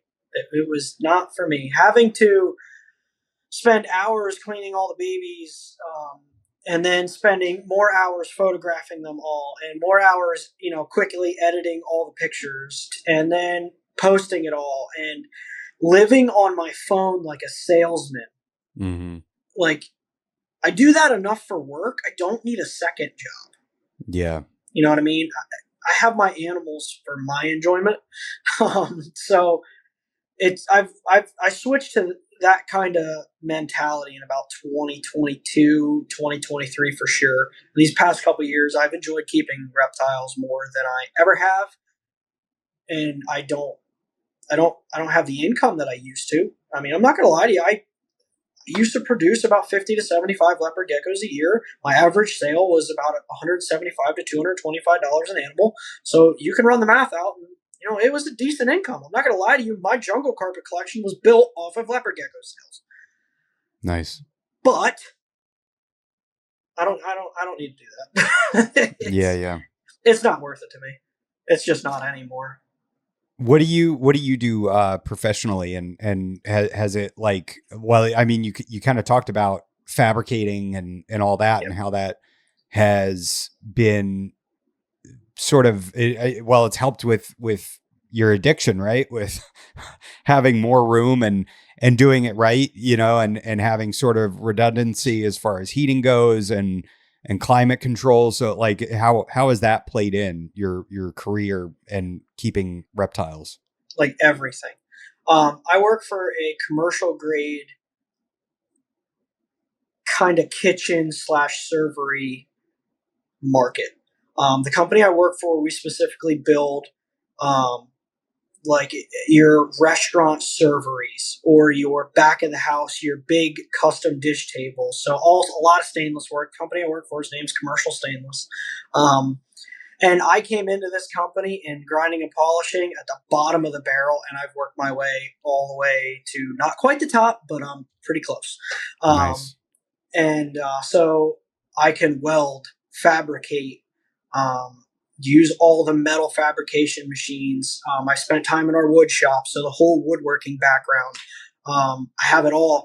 We have a full CNC router. I could be doing my own PVC cages here. Snap. I just 100%. We've had this machine for a year. I've been talking about it for a year. I just placed an order for 6 more cages because I haven't gotten around to building them. So, unfortunately, my workspace is a very fast-paced fabrication and production facility. So I already work 50 to 60 hours a week, and I've been doing this for the past 15 years now. And I also, serve on a church board, super active on a worship team, have the reptile business. My wife and I breed dogs. I've got plenty. Don't need anything else. So I'm just. So you're buying cages. Yeah, I'm buying cages. I'm buying cages for sure. Yeah, I'm fortunate. I have a my guy that builds all my cages is 2 hours away from me. Mine's 3, so yes. Yeah, and he like listens to me and kind of humors me, and I'm very meticulous with the way I want things, laid out, and he humors me. I don't know if you can see right here. See that vent? How the lines go roughly, that direction? Yes. Yep. Yeah. So normally on his cages they go up and down. Mm-hmm. And I was like, dude, can you make those horizontal instead of vertical? Because it's like a thing for me. And yeah, he humors me. He's like, yeah, it's not a big deal. I can rotate them. Yeah. So I actually prefer the small holes. Actually, I don't like the vents, like the long slits. I just prefer the smaller holes. Main reason for that is, say you get that cage and you have it set up for you name it, a couple weeks, and you're like, man, I don't like the humidity here. It's too humid. So I can real easily take a drill bit and replicate the holes to make it match. Mm. And you look at my cages and you wouldn't know I've drilled a bunch of holes in them. Oh, wow. So, or cut a big screen in it or something to put a big vent in it, and it all matches. So I'm kind of the same as you. I just prefer holes.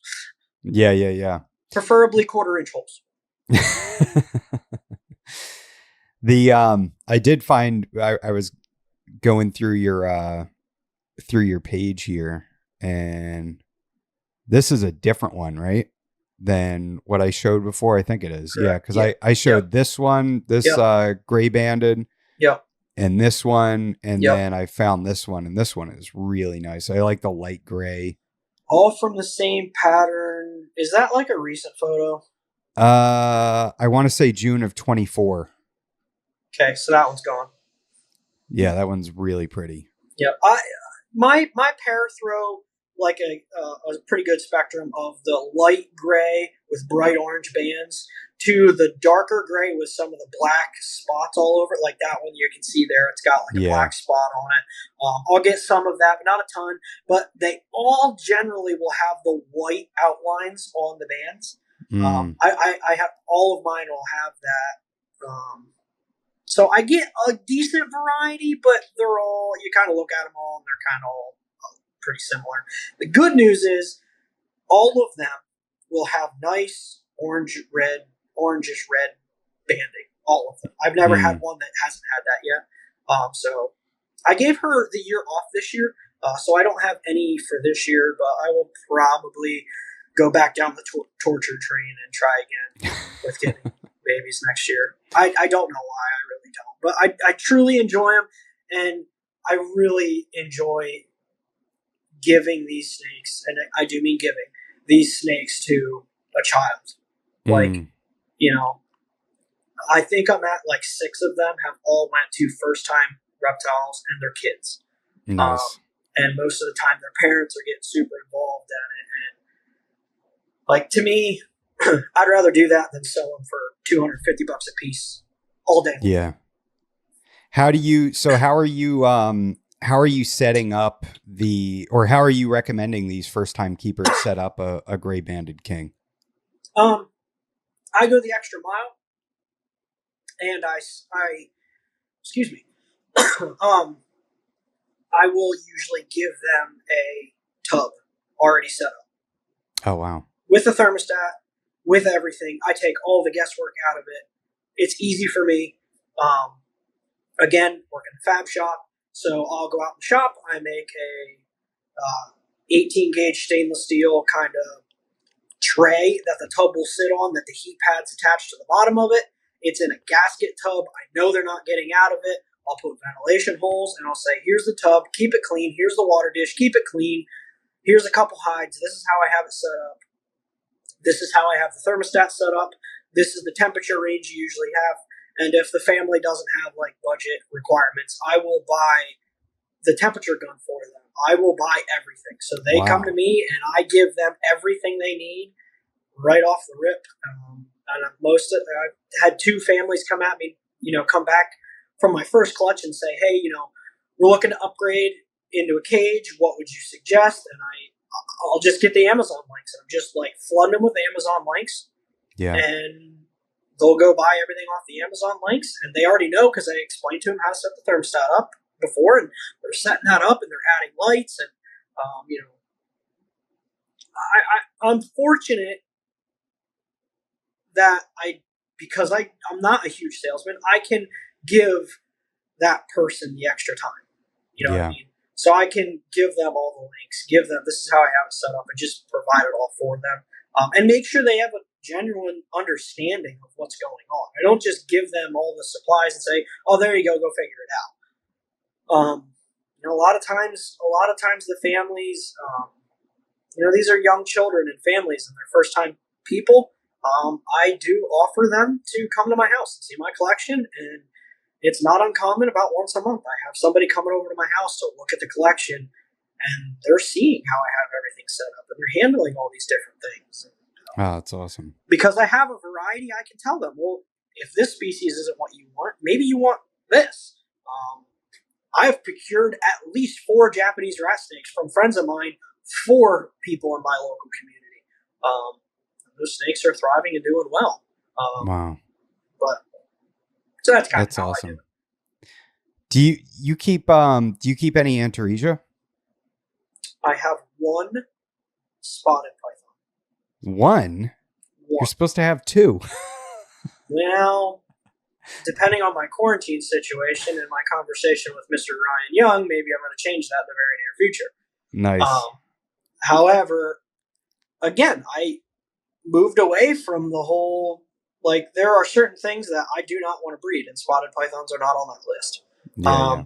However, I just, for some reason, something drawed me. I like spotted pythons, and I walked across I was at a local show that I was vending, and I was kind of taking a break from my table, walking around, and my daughter walked up to a table that had spotted pythons on it and said, "Daddy, why don't we have these?" And I said, "Good question. Why don't we have that? I'll take that." I left her pick one out on the table, and we brought it home.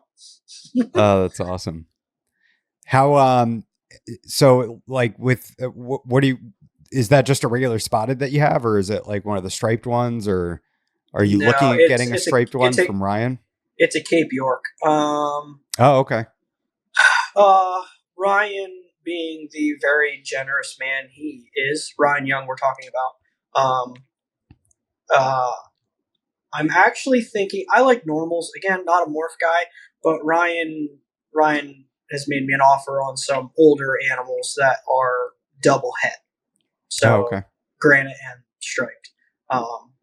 That I might take him up on that. I don't know. Nice. I don't know. Again, my quarantine situation is small. Yeah. Not gonna lie to you, I quarantine stuff in my bedroom. Okay? So, wife's not huge on having 15 snakes set up in the corner of the bedroom. So, I have a pair of Japanese rat snakes in there right now that I will absolutely not compromise under any circumstances. So, yeah. What walk me through your quarantine, aside from it being in your bedroom. Like how do you set it up? Are they on paper, substrate? Absolutely, yes. Yeah. Paper substrate, water bowl, and a hide. Okay. Now, also, like, my quarantine varies on what I'm bringing in. Okay? If I'm bringing in a carpet python from a good friend of mine, aka Martin Rosemont, if I bring in something from Martin, it's going to go in basically how I would set it up as an adult. I'm going to make sure it's good. It's going to spend its 60 days in quarantine no matter what. I don't really break that rule for anything. But I'm going to start it off on paper towels. And as long as I get it and it's there in the house for, a week or two, mites aren't a thing. The animal's eating. It's going to the bathroom. Everything's looking good there. If it's a species I like to keep on mulch, I'll transfer it to mulch at that point. And I just kind of let it alone. Just let them alone, feed them a bare minimum interaction, and just let them adjust. Because at that 60 days, let's say they clear it at 60 days, or sometimes I let it go longer if I'm feeling lazy. And I'll be like, all right, it's really time to take these things downstairs. I'll make sure everything's good to go on them. By that time, I know if they're good to go or not. Usually it's just a matter of my laziness going down and setting an enclosure up or something. And I'll go down and transfer them at that point. Now, I bring something wild caught in. It's on paper towel. It's, again, very minimalistic, but it's going to spend a long time in quarantine. Yeah, I'm looking at, I will send fecal samples to the vet, making sure that's okay. If I see anything, I've never experienced anything where I had to take anything, a wild caught animal, into the vet. I haven't had any of that yet. Although I've only brought in to this date 3 wild caught animals, so I would not consider myself a professional at all. I will tell you, I'm scared to death every time I bring one into my house. sure. I'm scared to death of it. That's why my main collection is downstairs. It's in my basement in one corner. My bedroom is in the opposite corner of the house, not even on the same floor. And I do not I won't even walk into my bedroom before going down to the reptile room when those are in there. I won't, not a chance. And once I come out of the reptile room and I'll go up into my bedroom, I'm not going back downstairs. I know some people say, oh, I'll change clothes and I'll shower. I still, like, that day, I don't even risk it. Yeah. And that's just honestly my paranoia at that point. Just scared to death of something, something happening in my collection. But yeah. Yeah. wild caught animals, they're spending 6 months in my bedroom. That's yeah. Are you, and do you do like Preventamite on the tubs or anything like that? Or I don't like using any chemicals that I don't have to. Yeah. So no. Okay. I've only ever had one instance where I thought I had a mite breakout, and turns out it wasn't. It was just tiny little spiders. Even that animal, I stripped the enclosure, started doing the whole Preventamite thing. But even that, I only sprayed it on my reptile room floor.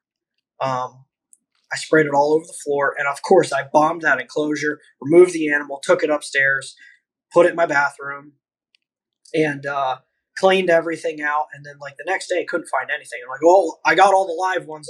I'll have to wait for the next cycle, you know? And, well, the next cycle never came. Huh. And after like 2 months of me like panicking, looking every day, countless, looking for it in my room, couldn't find it. So then I ended up putting her back in the room.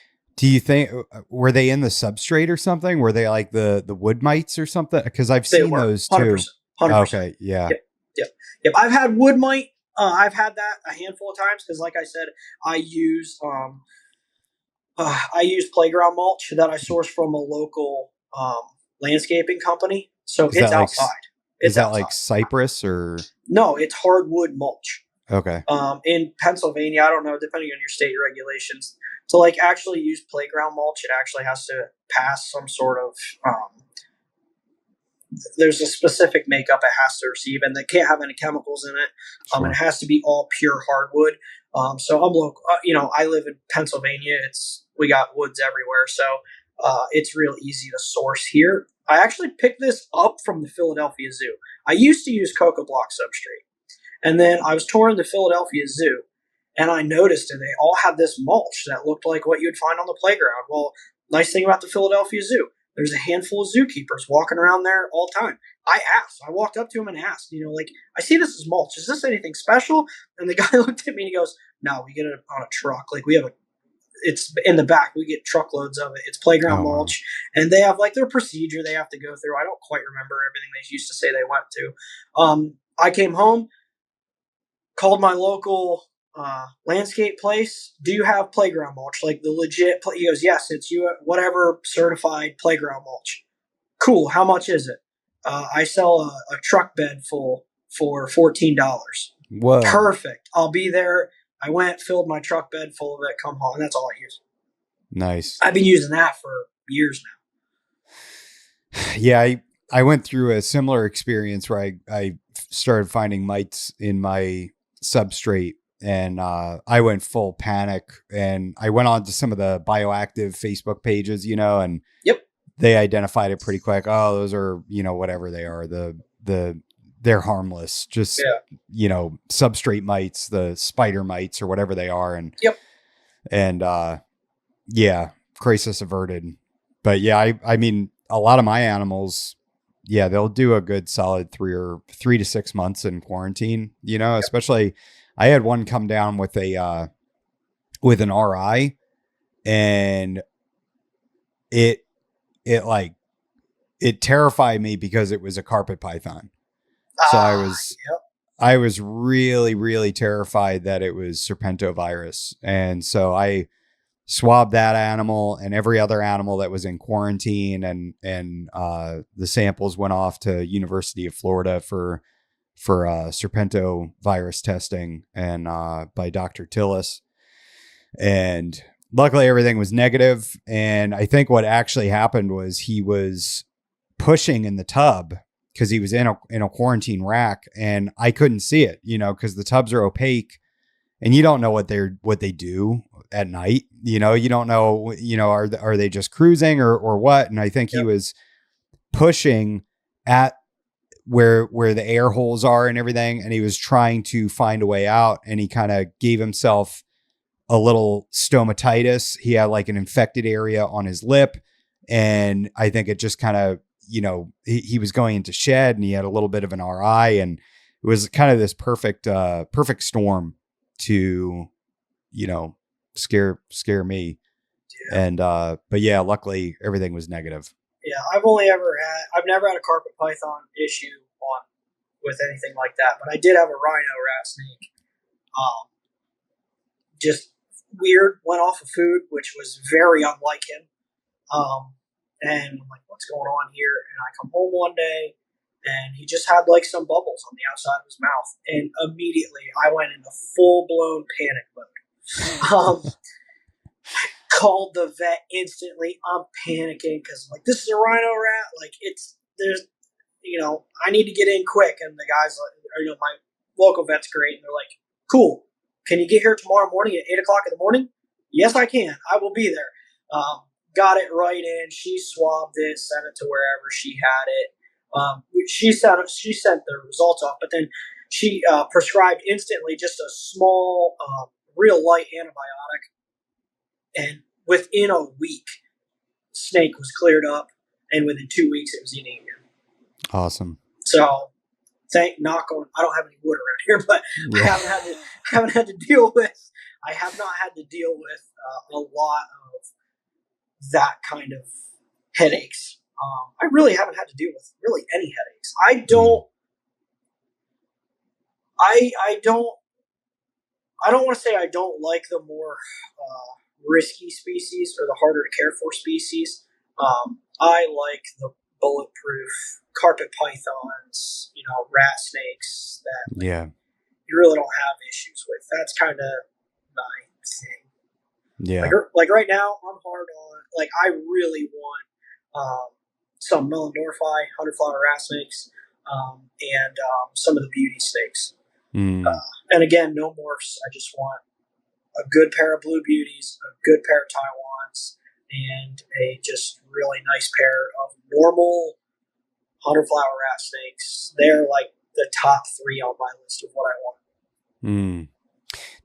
Have you reproduced the rhino rats? No, I have. So I traded and got a adult male. I don't remember what year, about 4 or 5 years ago. And I had him, and I was like, you know what, I will try to breed these maybe someday. So I did get a female, and I got her, she had only taken like 1 or 2 meals from the breeder. And I got her knowing I might have to try some things to get her going, but she took me a while to kind of get going. I had to assist feed her for a few months. So she was really slow growing. So when I noticed how slow she was growing, I hit up Justin Smith, Palmetto Costa Exotics, the whole THP guys. I hit up Justin. I'm like, dude, I know you're on to these rhino things. Like, would you have use for, because my male is that really nice, bright green with a very blue belly. I was like, he's a trophy, but he's just here. He's just a pet. Like, he's a pet, but he's huge. And has an incredible feeding response. Do you have a use for him? And he's like, absolutely. I could use him this year. So I sent him down to Justin. Oh, nice. So cool. Justin has him right now. And my female's doing great. She's growing, but she won't be ready for another year or 2. And again, I really don't have any desire to have to go to the pet store and buy little guppies or little fish and try the whole fish thing. I don't have any want or desire to go through that. Yeah, that doesn't sound like a lot of fun at all. No. It's funny. You mentioned before that your parents wouldn't let you have snakes. My parents were the same way. I wasn't able to have snakes. And now look at me. Look at what happened. Yeah, they should have just let me have one. I probably would have gotten over it. And, I wouldn't be sitting in a room full of snakes right now. No, it wouldn't have been the same for me. I'm not the kind of person that just kind of like dips his toe into something. I've never been that person, and I'm never going to be that person. Yeah. I'm usually, once I'm in, I'm pretty much all in. And I feel like the hobby is such a great thing. Like I wouldn't be on social media if it wasn't for reptiles. I didn't have social media until I got into reptiles. Actually, I didn't have anything. I mean, I had to come to the office here just so we have Wi-Fi. I don't even have internet in my house. Yeah. So, it's not who I am. I purely only have social media to interact with reptile keepers. That's it. It's the only reason I have it. Isn't it wild, like the strong bonds and relationships that you get with people that you very rarely see in person, or if ever, but you're like best friends with these people Yes. online. Yep. Yeah. Andrew Paris is one of my closest friends. Him and I have spent countless hours on the phone, talking personal things outside of reptile stuff. And I've never met the man in person. Oh, ever. wow. I've never met him in person. Never. What state is he in? He's in Illinois. He's not too far from Chicago. Okay. So he goes to Tinley about every year. I have not made it to Tinley yet. Yeah. I was going to go this year, but unfortunately, like my work schedule, it just was not going to happen.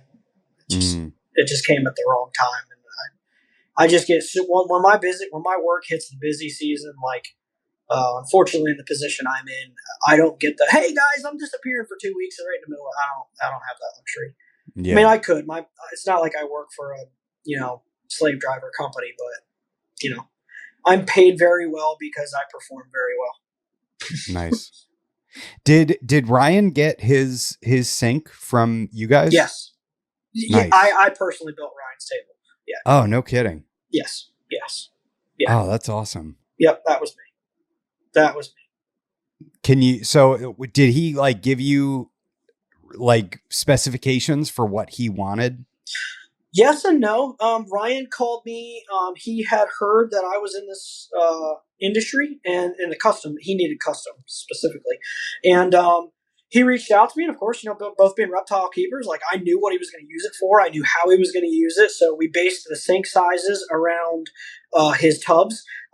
If you look at the pictures on Ryan's or on Ryan's social media accounts, like I fabricated in rails in the sinks that specifically will hold the size tubs he uses. So it was a purely custom. Nothing about Ryan's table. It's a fairly basic table. It's not a complicated build, but nothing about that table was like an off-the-shelf part. The sink's custom, for the sizes he wanted. How we made the backsplash. Like he called me, told me what he wanted. I made a recommendation on how to do the backsplash, and he was like, "Oh yeah, that makes a lot of sense." And cleanup wise, I was like, "Yeah, that's how I would do it." And honestly, we've made some custom stuff for butcher shops around here, so it's kind of the same line of work. You want to be able to just like sanitize and hose down not just the table, but the backsplash and everything around that. So, kind of designed it all on what he needed, what his needs were, and that's what we made. Oh man, that's super cool. Yeah. It took me way too long to get Ryan's stuff done. I'll have to keep you in mind when I need a sink once I get my building going. Yeah. It's if you want custom, but I'm 100% tell you it ain't cheap. Yeah, I'm sure. Yeah, with the cost of stainless and everything and custom made. Yeah. And the Chinese market in this is ridiculous. I mean, you can get online and you can buy a stainless steel work table with a sink in it for not a ton of money. Yes, they're not cheap, but compared to what I'm going to tell you a custom one is, they're nowhere close in the ballpark. Really? Yeah. Wow. It's unfortunate, but that is reality. Yes. Yeah, it's have the tariffs and everything like made that worse? Has it gotten harder to get the materials in, or is that kind of settled down a little bit? No. Yeah, some of the costs have gone up. But I think as we're all seeing, we all went crazy about, oh my gosh, these tariffs are going to ruin everything. Yeah. I got news for y'all. The economy's half decent. And I think COVID taught us the lesson that Americans all of a sudden will do what they have to do to get what they want. Yeah. We still have that to us. The country shut down, but we all still got everything we wanted. We were buying all the hobby stuff was flying off the shelf, and America at this current time, like, yes, prices will go up a little bit, but we're going to pay it. Yeah, I know a lot of people don't like to hear that, but from somebody who works in the market and has been dealing with this, and the tariffs come across my desk, well, our purchaser's desk every single day. Yeah, our business has not slowed in the slightest. Yeah, I guess when you need it, you need it. I mean, I remember. Need it, you need it. Yeah, a hospital needs a kitchen no matter what. Yep. I remember during COVID, we needed sample bottles, and all the plastics were like really hard to get, but we still ended up getting them. Yeah, found a way. Yep. Yeah. Yep. Yeah, it's I guess that it's definitely a concern, with especially like the PVC cages and everything like that. I was terrified, but luckily my guy, he said he doesn't get his PVC from China, so the prices didn't really go up that much. I think like they have aluminum mesh up at the top, and I think that there was a slight increase on that, but otherwise it's pretty stable. Yeah, our metal and a lot of our supplies that come through the shop they all have a tariff attached to it. And what's weird is in the past, like with tariffs and stuff like that, usually the cost just got sucked into the overall price, but actually a lot of our customers are actually splitting the tariffs out. So like you'll see the price of like the item, and then underneath of it is the tariff cost. So we're seeing it. Like America, we're seeing it right now. Like I promise you that we're seeing it. But we're surviving. Yeah. Thank goodness caging stuff didn't go through the roof like you were just talking about. Yeah, I was genuinely worried. Like I was afraid to hit my guy up because I'm working on kind of designing a new phase to go into for my blood pythons and my liasis, and I was like, all right, dude, like how bad, like here's what you quoted me 8 months ago, where is it going to be, and luckily everything's within about $25 of where it was. So yeah, that's good. And like I said, as someone who is currently sitting in a building with everything needed to make enclosures, shy of the PVC, we don't have any PVC in here. I'd have to get that in, but I'm still buying cages. Yeah. I'm still gonna go buy cages. The pricing hasn't gone up. I just assumed when all of it was happening, I was like, oh, there we go. I'm going to have to start building cages now. Like, no ifs, ands, or buts about it. I went down the rabbit hole, did it. I have 3 built at home. Oh, nice. And after the work of getting them, doing it, and setting it up, I was coming here to the end of the year. I'm like, before the end of the year, it'd be real nice to get these 6 more in enclosures. I just hit my guy up, Evolution Reptile, and I just hit him up. What are cage costs? He spit them back at me. They're like $40 over what they used to be. And I was like, cool. I'm not in a super rush. I try to get, if I need a cage I know I'm going to need a cage by the end of the year. I'm ordering it and getting it, like trying in the middle of the year. I'm trying to be a couple months ahead, so I'm not in a rush to get them. But yeah, I just placed the order. Yeah. Yeah. And do you have those delivered, or do you go pick them up? I have to go pick them up. Like I've taken a 20-foot enclosed trailer down and filled an enclosed trailer and delivered cages to a couple, guys in my area. And yeah, we usually will all go in on a bulk and get them, but this time I only needed 6. So I just finished building 3. I still don't even have heat and everything in them. They're sitting at the house waiting to get heat and everything in them.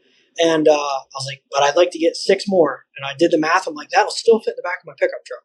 Yeah. So I don't have to take the big trailer. I don't want to take the big trailer because unfortunately for me, I go my pickup truck to a 24-foot enclosed car trailer. I don't have anything in between unless I rent it. I could rent something. I could, but I don't have it. And I'm like, you know what? I only need 6. Like if I, get, 9 more animals before winter in adult cages, cool. So I'm good with just doing it that way. You know what I've had a really difficult time sourcing is the Exoterra 25 watt basking bulbs that I use. That has been the hardest thing to get. I'm still getting them, but it's like I'll find a website and I'll add 8 of them to my cart, and then they only ship 6 and they refund the rest, or they have a limit of 3. So it's like, and then when you're paying, let's say the bulbs are $5.99 to $7.99 a piece, and then you're paying $10 for shipping. It's just so annoying. It's like, dude, I want to buy 12 of them and just have them on hand because they blow all the time, and randomly. So I want to be able to just swap them out and not have to think about it, Now, do you I'm assuming you use that in all your enclosures, like you're halogen bulb guy. Yep. Yeah. I use 25 watts on anything that is 2 feet tall. And so basically I'm in my reptile room right now, which hangs around like 80, 81 degrees, during the day. And the hot spot with a 25 watt will be anywhere from 88 to 90 degrees. God bless you. I would be dripping in sweat right now. Well, today's actually a cool day because it's cloudy out and we're getting into the kind of drier, cooler months. So it's really not bad in here right now. I'm sitting in a 64 degree office. Oh my God, dude. I'd have a hoodie on. I'm in shorts and a t-shirt I got my feet propped on a stainless steel table. I talked to Elijah yesterday, with Juggernaut Reptiles, and he's in PA. Yep. And, he said that his reptile room, I think, was 81 degrees and 83% humidity. 83% humidity. But my reptile room stays in the 70s. Like my reptile room, I don't add any humidity to it. I actually used to, in the wintertime, actually run a dehumidifier to try to get it down into like the 50s. But I quit doing that because, my basement will stay 65 to 80 all the time. Humidity is not a problem for me. It must be a PA thing. Yeah, in our basements, like, we're keeping in basements, you know, so it's a, cooler, damp, more damp environment. And, Pennsylvania really, especially this year, it's been like the rainforest of Pennsylvania. Depending on where you live in Pennsylvania, like my backyard looks like I have a wooded area, and that's like a jungle. It's not even like a pine forest. It's like a jungle, Wow. So yeah, but it's really always been that way. Humidity is never an issue for me in the reptile room, ever. Yeah, see, I have to run my central AC essentially all day long just to keep the house at 78, 79 degrees. So it's dehumidifying in that process. So I run a dehumidifier in here, and it's a humidifier in this room, and it's at like 50% right now with that running. Yeah, ouch. Yeah, no, so I have a lot of live plants. All my enclosures have live plants in them. Oh, wow. So I think that is definitely helping my humidity in my room raise for sure. Yeah. But I like having plants in my enclosures. And what are your go-to plants? Pothos. I've tried a handful of different ones and I kill them all. Pothos, it lives. I know it can look super boring when all the cages have the same plants in them, but you know what? It works. It's functional, and I don't kill them. Yeah, yeah. Now, are you putting like a whole pot in there, or do you actually plant them down in the substrate? No, put them in a pot. I put them in a pot, and yes, 100%. I would say 25% of them every single night get knocked over. Yep, knocked over, trampled on. Yeah, the whole 9 yards. But like when you have that much pothos, you'll have the cages where the animals let them alone, and then the pothos just grows and grows and grows, and eventually it starts taking over. So you start cutting off of one plant, propagate it, make another one, and I have pothos plants all over my reptile room and all over my house. So that's definitely bringing the humidity up. But without a doubt, the live plants in there, I'm sure there is some like air quality benefit to it. However, to me, the biggest benefit is the smell. I truly think it took some of the smell away. Now that could simply just be the soil alone. You know what I mean?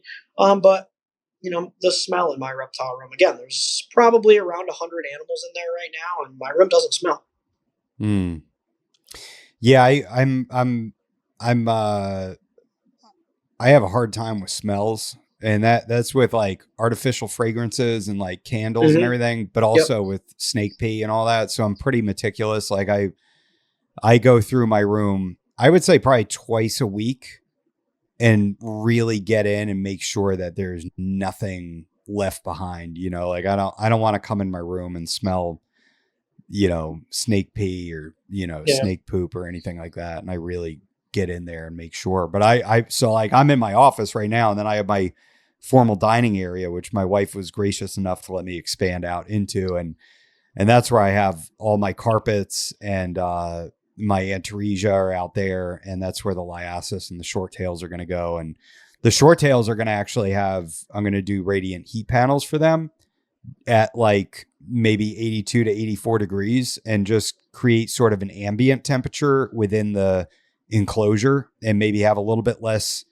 ventilation. I don't know. I'm torn on the whole ventilation thing. It's either add moisture or, it's easy to take away ventilation. I mean, I can throw tape over a hole really easily, but it's difficult to add ventilation, unless, like you said, you're drilling holes in the enclosure. Yeah, I personally much prefer over ventilated cages, and I will add the moisture if needed. But again, in my reptile room, humidity is already high, so I don't really. In my opinion, the more ventilation I have on an enclosure, the better. I hate when you open an enclosure and that smell hits you in the face. Oh yeah, yeah. I don't want my animal sitting in that. Yeah. Okay. I truly do think that our animals like to have a little bit of urates left around. For sure, when I clean something, deep clean, the next day, most likely, even if the animal hasn't eaten, usually I'll find urates around the enclosure somewhere. Yeah. So I don't get super picky on picking all the urates out. I'll let a couple in my enclosures. But I like a lot of ventilation in my cages. I used to, on a couple things, I experimented with fans. I put fans on the back of my enclosures, and I put them on a timer for 5 minutes a day. And for 5 minutes in the morning and 5 minutes in the evening, those fans would turn on, and I would make sure that those cages really ventilated out, pulled in fresh air. But then I was like, well, why don't I just make the cages, just put a lot of ventilation in these cages, and then I don't have to run fans. Yep. So that's what I did. Yeah, with the way my guy does it, I think he does those, like that vent that you can see down here. He does those every, I think, 6 or 8 inches. So they're ventilated as all hell. And the cool thing is I take the bendable, I think Flukers makes them, the Reptivines, and they're wire with just like, they look like a vine. And I put those through the vent holes, and that's how I suspend all my branches up. I used to do stainless steel lag screws, and that works really well. But it's very permanent. It's not permanent, but let's say a branch gets cracked and is trash now, like the likelihood of me being able to mount another branch in the same spot is pretty low. Yeah. So I like to suspend those branches with the Reptivines. And if I have them going through like 4 different anchor spots, it's super stable. Like that's not going anywhere. Yeah. And, I've kind of gravitated towards that. I use 50-watt bulbs in my jungle enclosures that are out in the main area because it's a little cooler with the AC running. And they seem to, after a good meal, they'll try to get pretty close to that light, but it's still only 86, 80, 88 degrees in there towards the light. But yeah, man, it's fun. It's fun kind of working through how to set the enclosure up as best you can for the animals. Yeah, and there's so many different ways to make it work. I laugh at all the people online that say you have to do it this way and you have to do it this way, and if you don't do it this way, the animal's going to suffer. And I'm like, are you sure? Yeah. Are you sure? Especially on a species that's been in the hobby for a really long period of time. I guarantee you there's more than one ways people have had success with it. So, I mean, me, myself, I have enclosures set up in different ways because I built this stack with this frame of mind. And then 2 years later, I've worked with that cage for 2 years now. I know what I didn't like about it. I know what I don't like about how I'm heating this one, and I make a change. Yeah. None of my enclosures that I built, I'm not building enclosures 3 years that the same that I was 3 years ago as I am now. Again, very spoiled. I have a fab shop at my disposal. So Yeah. all of my lights, how I mount all of my lights in my cages, my heat bulbs and UVB and all that stuff, is I make a stainless steel panel that I can mount to the top of an enclosure that gives about an eighth of an inch air gap. Okay, but then it's sealed around all the sides, so nothing can get in there at all. And I mount all of the lights and everything on light fixtures to them.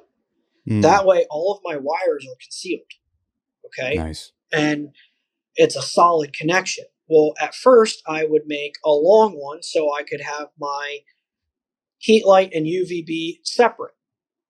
Well, then I kept them as tight together as I could, kind of laterally across the cage. Now I've moved to, I turned them so they're sitting kind of, horizontal the way the cage is run. And it kind of puts it so the cage has a lot more of this side of the cage has all the UVB and the heat, and the other side has none. Be honest with you, I don't really notice much of a difference in the animals, but yeah, I tried it. Yeah. So you come into my room and you'll see, well, you did lights that way in that stack of cages, but it's different in that stack of cages, and it's different in that stack of cages, and it's like, well, yeah, as I went through the years, I don't like that one because of this, and I don't like that one because of this. So just the evolution of how I'm keeping it changes through the years. Yeah, I think that's such an important thing for like new keepers too, like to figure out how they want to keep and start going through things. And, I mean, you can get 3 experts. I mean, so like I did the BOA symposium with Dr. Warren Booth and Jason Raimondi and Brian Vilmeno. And all 3 of those guys are just super well versed in boas, and they know so much, and they're really good at taking care of boas, but they all do it slightly different or very different in certain regards, and I think that's part of learning to keep reptiles is, learning how you're going to do it and learning how to take information in and utilize what works for you in your situation. Exactly. And I'm one. Most of the stuff that is in my room is not something that you can go and buy. It's something I've made, or I've gotten the parts from the hardware store. Like none of my fixtures are like Reptile branded fixtures. You can buy all my light fixtures and everything at Home Depot. So I'm definitely more of that kind of a keeper than I am. Now, obviously, the UVB bulbs, I'm buying those. Yeah. I'm not trusting just any bulb off of Home Depot shelf that supposedly gives UVB light. I'm buying reputable brands. Particularly, I really only use like the Zilla ones. I've used those. I do have 1 or 2 of the Exoterra ones. I don't remember what they were. But I've experimented with all of them. But it's lighting is a whole other ball of wax too. I mean, just figuring that out too, and what you want to give to your animals and everything. It's definitely a learning experience for sure. Yeah, and I ride the line of trying to provide the best I can for every animal, but I still have to have the understanding of I have a decent sized collection. I can't have 40 bioactive enclosures with like the absolute best light. Now, some would say maybe I'm in the wrong, but for me and what I keep, I got to make work what I can and do the best I can to provide for each animal. So experiment with bulbs. Sometimes you don't buy the big shade dweller bulbs, the Arcadia. Yep, that's what I started with. But till you buy the light, till you buy the screen, because I want them all screened, because I'm always panicked a jungle's going to go up there and wrap around that bulb and then poof. So till you buy all that, I don't know what it is nowadays, but it used to be like $50, $60 an enclosure. And my first 6 enclosures I set up, that's what I was using, every single one. Now I'm using a $12 cage you buy on Amazon, a 99-cent light fixture that's fixed to the stainless piece that I make, that goes to that Zilla $11 bulb. Yeah. And it works. And it works. And I will say about UVB, I'm not super up on all the science of it. I've never provided UVB to any of my snakes and not seen them lay under it. Now, could they just be laying under it because that right there in that spot was the perfect temperature that they wanted at that time? Maybe. But I've never put UVB in a cage and not seen an animal use it. Yeah, and I mean, keeping my diamonds outside, they bask. They bask in that morning sun. They soak it up for the first couple hours of the day for sure. And it seems like their colors really improve too. They get a lot more vibrant. That's interesting. I thought I saw some of that specifically with my Brussels pythons. So I thought that's what it was. And just when I was getting ready to say that, oh, absolutely, I keep these 2 Brussels pythons, and all of a sudden I put them in these enclosures, and all of a sudden they just turned into these gorgeous red animals. So I shut the UVB off for like 2 weeks, and they were still the gorgeous Brettelite that they were without the light. So again, very small sample size, but I tried it. I wanted to see. Would I see the difference? No. What I did see when I turned the light back on is all of a sudden now the male, I came down the very next morning. It was a Sunday morning. I walked down the stairs to see, I wonder if he's under it. Sure enough, there he is laying in a perfect coil right under the UVB. Yeah. Yeah. Well, and keeping the diamonds outside too, like natural light from the sun is a whole different beast than a tube, that's Yep. So, I mean, the difference that I'm seeing there, it's, and I'm curious to see, because like Scott Eiper said that, like the feeling of the scales will get more tough and harder. And I'll be very interested to see that long-term, keeping them outdoors. Correct. Yeah. Well, again, I'm very jealous of that. Well, man, I appreciate you coming on and talking reptiles. Is there something else you would like to add? I'm good. Keep for yourself, not for everybody else. That's all I got. Yeah. Oh, you know what? Something I did want to ask you about. How did you, having just bred the jungles, what were your big things that you cycled? Did you temperature cycle them?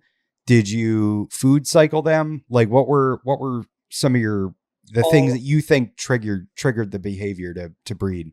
All the cycles. Okay. Food, light, and heat, all of it. I try to mimic a little bit more like the wild. So as I go off of the climate that I'm in. So that really November, December, January, February, that's the lowest time. So I will start giving them less light through the days at that point. And I'll lower the nighttime temperatures of the cages to where in January and February, my cage heating is 100% off. I lower the room temperature down to 65 degrees, and at night, my animals go down to 65 degrees. All my pythons, all my colubrids, no, they're all out, brumating at 50. But yes, all of them, all my my only Antaresia, but my leopard geckos, same treatment. All my animals, they go down to like 65 degrees at night. Wow. My jungles included. Everybody's like, oh, you're worried about RIs.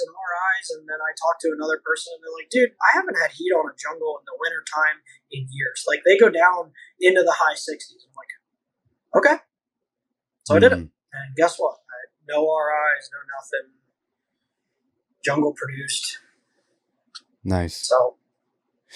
Yeah, that has been kind of a concern of mine is, because I was talking to Nick Mutton about how my room fluctuates and basically at night, like my temperature goes down to 72 degrees and, I use lights. So at night, the lights are off. They don't have any heat. So it's 72 during the summer at night. And then during the winter, it's probably going to go down to maybe 68, 69.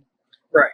So I don't know if that's going to be enough of a change, I mean, I'm assuming, like I know that the daytime temperatures are going to be lower too. It's all going to be affected. I honestly like have no idea how like some of the guys in Florida, make this work. Like you were saying that your temperatures don't go down, into the 50s. I'm used to, I could get my room as cold as I wanted to. I have a window in my room. If I wanted that room in the 40s, I could get it there. Yeah. So that to me, I have no idea how you guys deal with that. However, I can't say this with 100% certainty, but I'm not sold that the animals are that sensitive to going as cold as I did. Does that make sense? Maybe more for Brussels pythons. I'll know. I'll let you know this year. But I do plan on getting my Brussels pythons down into the 50s. So I think these animals can take more of a temperature swing than we give them the credit for. Yeah. I really do. I think these animals can withstand cooler temperatures and not have issues. We all get panicked that our jungle carpet goes down to 70 degrees at night and it's going to have an RI the next day. Yeah. These are wild animals. Like, anybody ever look at the weather data from Australia? Like, yeah, it gets cooler. Like, jungle carpets in the natural realm, they will experience low 60s for sure. So that's what I did. Yeah. Like, I didn't just pull 65 degrees out of the air. Like, look at the weather data from Tully Gorge National Park through their winter. Go ahead, look at it. And that's what you're going to see. Yeah. So that's what I did. I didn't have any fancy science about it. I just looked at the weather data from where they were and went, I'll try to get close to that. I don't think I need to go as long as they get it. I didn't focus on the light cycles. I did give them more. I went to like more of a 10 hours of light, 14 hours of darkness. During the winter, I got my lights down there, and it was a progression. I didn't just like flip the switch in one day. I went from, I usually run my lights 14 on, 10 off. I slowly transitioned temperature and lights like each week. Each week they would get like an hour less light, and each week the temperatures would drop by a degree a week. It was a very slow transition down. You listen to some breeders and they're like, no, I transition over a week. I transitioned over a month. I wish I had better data to give you. Like, I think this is what worked for me, but I don't. Yeah. Well, and it's going to be different for me, because I am in Florida, and I use the Govee smart switches, and I have them set up for sunrise, sunset.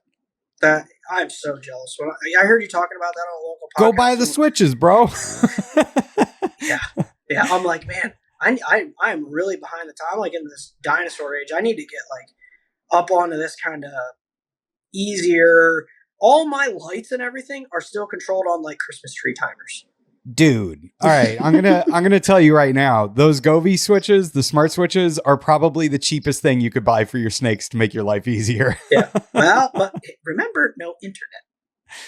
Oh yeah. You need Wi-Fi to connect to those. Yeah, that's the only reason I don't have them now. You might be able to connect to those actually with Bluetooth.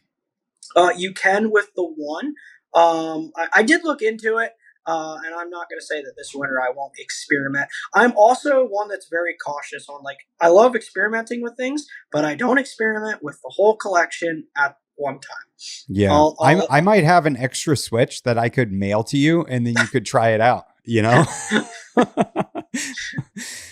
Because I'd be curious if you just put it on like one enclosure. Dude, it has been revolutionary because I only just upgraded to those. I had a bunch of chintzy, I think it was like Genie brand smart switches. And I remember Eric Burke telling me that his were set up to just go with the sunrise sunset in real time for your zip code. And I was like, how is that a thing? And I couldn't figure it out.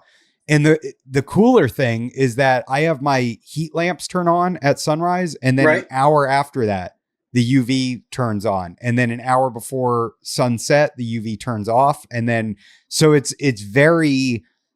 like, if you like watching behavior with your snakes, having like the one light turn on and then another, like the snakes start moving around when the UV turns off. Yes, that is exactly how I run mine. Yeah. So it's super cool watching that, where all of a sudden they're like, oh, sun's going down. Maybe I should start, cruising the enclosure a little bit here. Yeah, I run, so my UV lights kick on first, and then the LEDs come on. I only let the UV run for 2 hours in the morning, 2-3 hours in the morning, and then the UVB shuts off. Okay. And then it comes back on around noon for usually only an hour or two, depending on what time of year. Summertime, 2 hours, wintertime, 1 hour. And it goes back off, and then it comes back on an hour before lights go out. The LEDs will go out, and then the UVBs are still on for a half hour after lights go out. So it's almost like a dusk and dawn effect in the cage.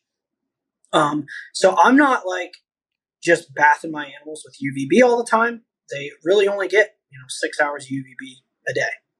Yeah. Number one, your bulbs are going to last longer doing that. But that's just how I do it. It looks cool.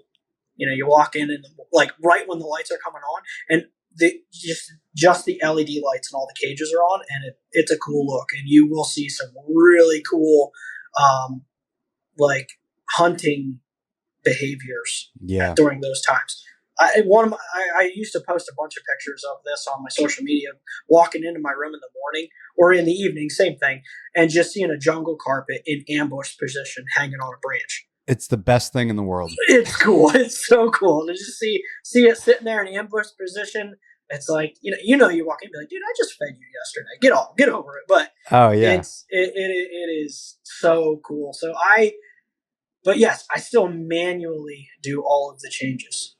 Now, because I have a wiring background, all of my cages, like a stack, will be hardwired up to the top of the cage. That'll all be hardwired to a junction box. So I'm using the Christmas tree timers, but all the Christmas tree timers are hardwired into a junction box. Okay. So it's a pretty fail-safe way to do it. I'm kind of stubborn when it comes to, I have a system that works. I don't want to change it, but I would really like to be able to just turn on, because Eric was showing me the same thing. He's like, dude, I can just I can change my diamond pythons right now. And I'm like, that's cool, man. That's awesome.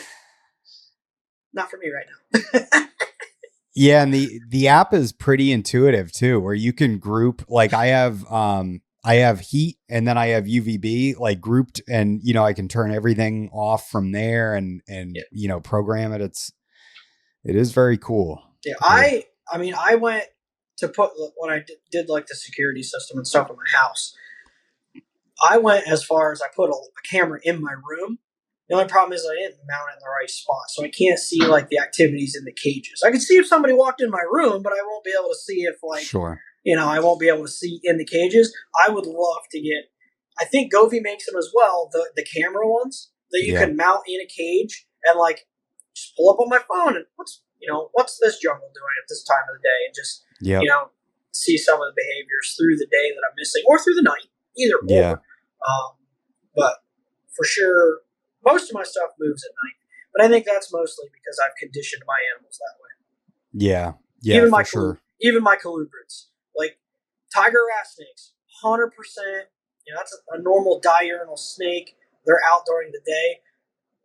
My wild caught one, it's coming out during the day. You're never seeing that at night. But my captive ones, those things are kind of out. They'll cruise during the day, but they're like laying across the branches, like all gorgeous, which is great.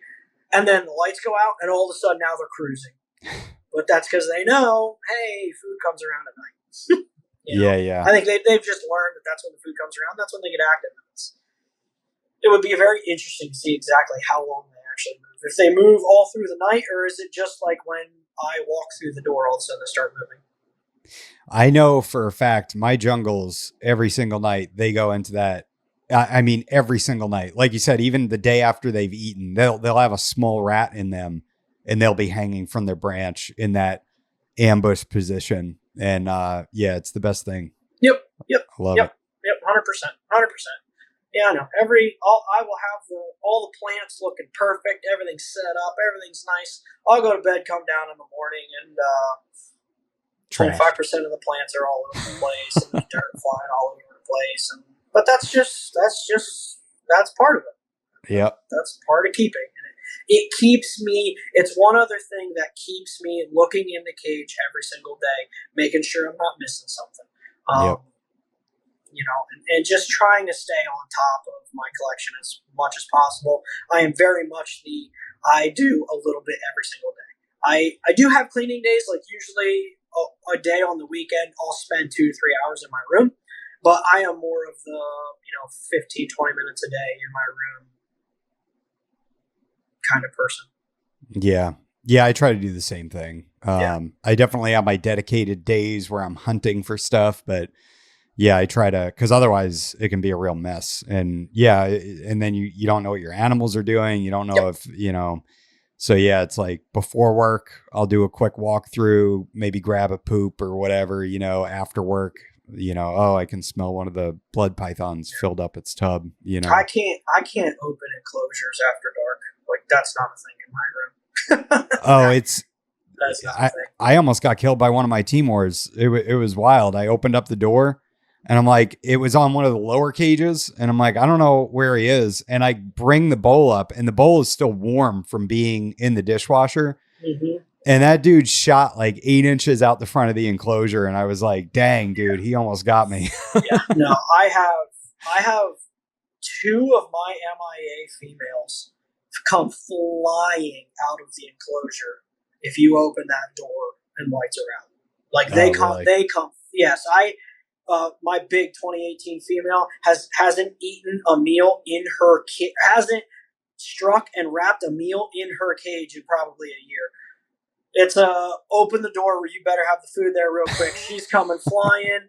And she's gonna grab it, wrap it, and then I pick her up with the food and put her back in the enclosure. Oh man, that's awesome.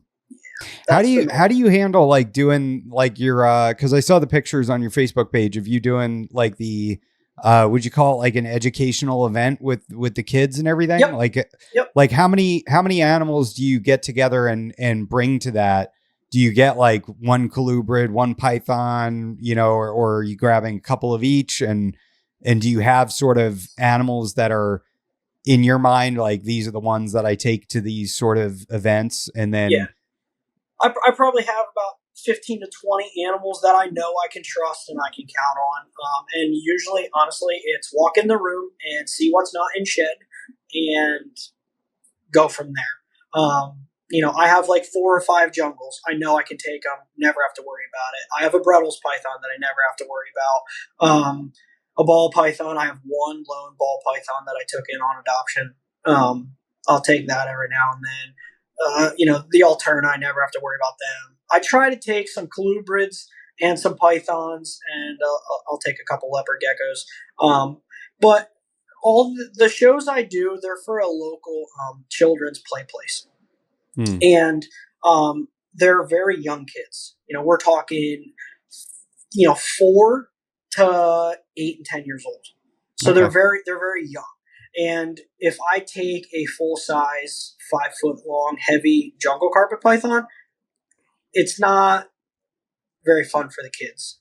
So they like the smaller colubrids, the juvenile pythons. So that's usually what I'm taking. I'm taking that kind of stuff because I'm 100% there to give the kids the best time possible. That's my job when I go there. Yes, I'm doing a little bit of education. I do a little talking before I just let the kids handle and get all the pictures and everything. But for the most part, I usually will take small pythons that I know I can trust 100%. Like I can just reach in their enclosure and grab their face. That kind of a snake. And that's what I take. But that right there I really enjoy that part. If I had more time, I would absolutely get into the animal education and I would go to schools and stuff like that. I enjoy that for sure the most of anything that I do with my animals. Nice. It's more fun than, to me, it's more fun than breeding and selling and making money and all that kind of thing. Seeing kids light up and, their parents are 15 feet back freaking out, but they're 6-year-old sitting there with a 5-foot jungle carpet going, Mom, look at this. Like, it's priceless. And like I said, I probably move an animal a month to someone local that knows me from that kind of stuff. That's where honestly the bulk of my animals go. Yeah, and I think that's got to be so good for those kids because, I was just talking to somebody on the phone about how it's, they were saying that they're terrified of snakes and I was like, that's a learned behavior. Yep, you're not 100%. You're not born with that fear, know? Nope, 100%. It's 100% a learned thing. That's actually why the owner of the play place called me, reached out to me, and they're like, we want to try to break the stigma on this.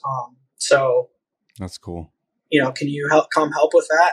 I did my first show, and it went off with a hit. I do one a month. I do one a month for this place, and I've been doing it now for, I think I'm working on 3 years doing it, one a month. And the kids love it. The kids keep coming back. I've had a lot of return people coming back to see the shows. It's not expensive for the parents. It's a couple bucks. And I don't make anything off of it at all. I do it 100% volunteer. And at least 20 animals, maybe not quite 20 animals at this point have gone to children, first-time reptile families. Nice. Do you do any herping? A little bit. Not near as much as I would like to. I am an outdoorsy kind of person. I still kind of do a little bit of competition shooting, so I spend a good amount of time on ranges, and my local range has everything. I found timber rattlesnakes, tons of black rat snakes, a handful of milk snakes, not a ton of those. I have on my property, I have a little bit of property, I have my garter snake den. I know where there's a garter snake den. I can guarantee I can go find you some garter snakes at any point in time. Nice. I know where they're at when it's hot. I know where they're at when it's cold. Like, I know where they're going, and I have tins set up for them, and I have their own little outdoor. I don't mow the grass in that section. I don't maintain anything in that section. And that group of garter snakes has been there for 8-9 years at this point. Oh, that's awesome. So I have my own little wild group of garter snakes that I've been making sure their area stays maintained for years now.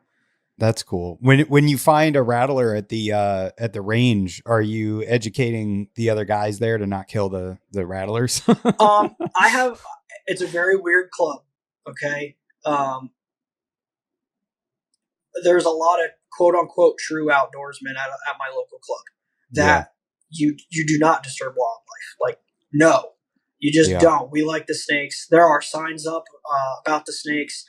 If you look through my Facebook, you're going to see a lot of like big black rat snakes. There is actually a building that the black rat snakes live in the roof of, and they've lived there for years. And everybody at the club knows them. We all have pictures of them. I have a video of a pair of black rat snakes actually mating on the side of a building there. Oh, wow. And all of us were on the range watching it. Everybody's taking pictures like, this is awesome, cool. Okay, and we go back shooting. Nice. So we're pretty fortunate at this club that that's the group of people that are at this club. And I have not met somebody that's like, we got to kill them. Met tons that are like, I don't want anything to do with this thing. I'm going to the other side of the range. It's like, see, dude, that's fine, but that's about it. Yeah, I work with a lot of guys that are, the only good snake is a dead snake kind of guys. I've even showed them pictures, and I'm like, isn't that cool? And they're like, is it poisonous? And I'm like, no, it's not venomous. And they're like, well, that's what they tell you. They all tell you that, and it's like, all right. Actually, the last timber rattlesnake we found on the range, it was kind of behind where we park a lot of vehicles. It was just coiled up basking. It had just taken a meal. And I didn't see it. Actually, somebody yelled, "Yo, we got a rattlesnake over here. Check this out." And everybody goes over and they're all taking pictures of it. And we're all looking at it. And I'm just sitting there, like, not saying a word. Like, I was running the range that day. I'm getting ready to start thinking to tell people, all right, I'm going to have to get these people out of here. They all took their pictures and like, all right, that's cool. And everybody walked away.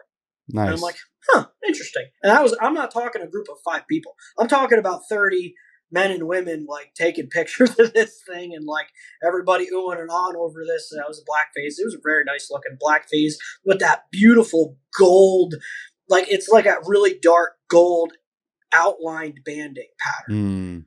Just really beautiful animal. It had to have freshly shed at some point because it was very beautiful animal. And everybody got their pictures. We went on around it, and we all moved on. Nice. That's awesome. Yep. Well, Christian, thank you, sir. I appreciate you stopping by. It was fun chatting with you. Not a problem. I was very happy. I'm always willing to talk reptiles, and unfortunately, with my job, I don't get to listen to a ton of podcasts anymore. I used to listen to a ton of them, so I'm kind of like, I am very much out of the loop of, like, the reptile hobby these days. All right, man. I appreciate it. Absolutely. Thank you very much.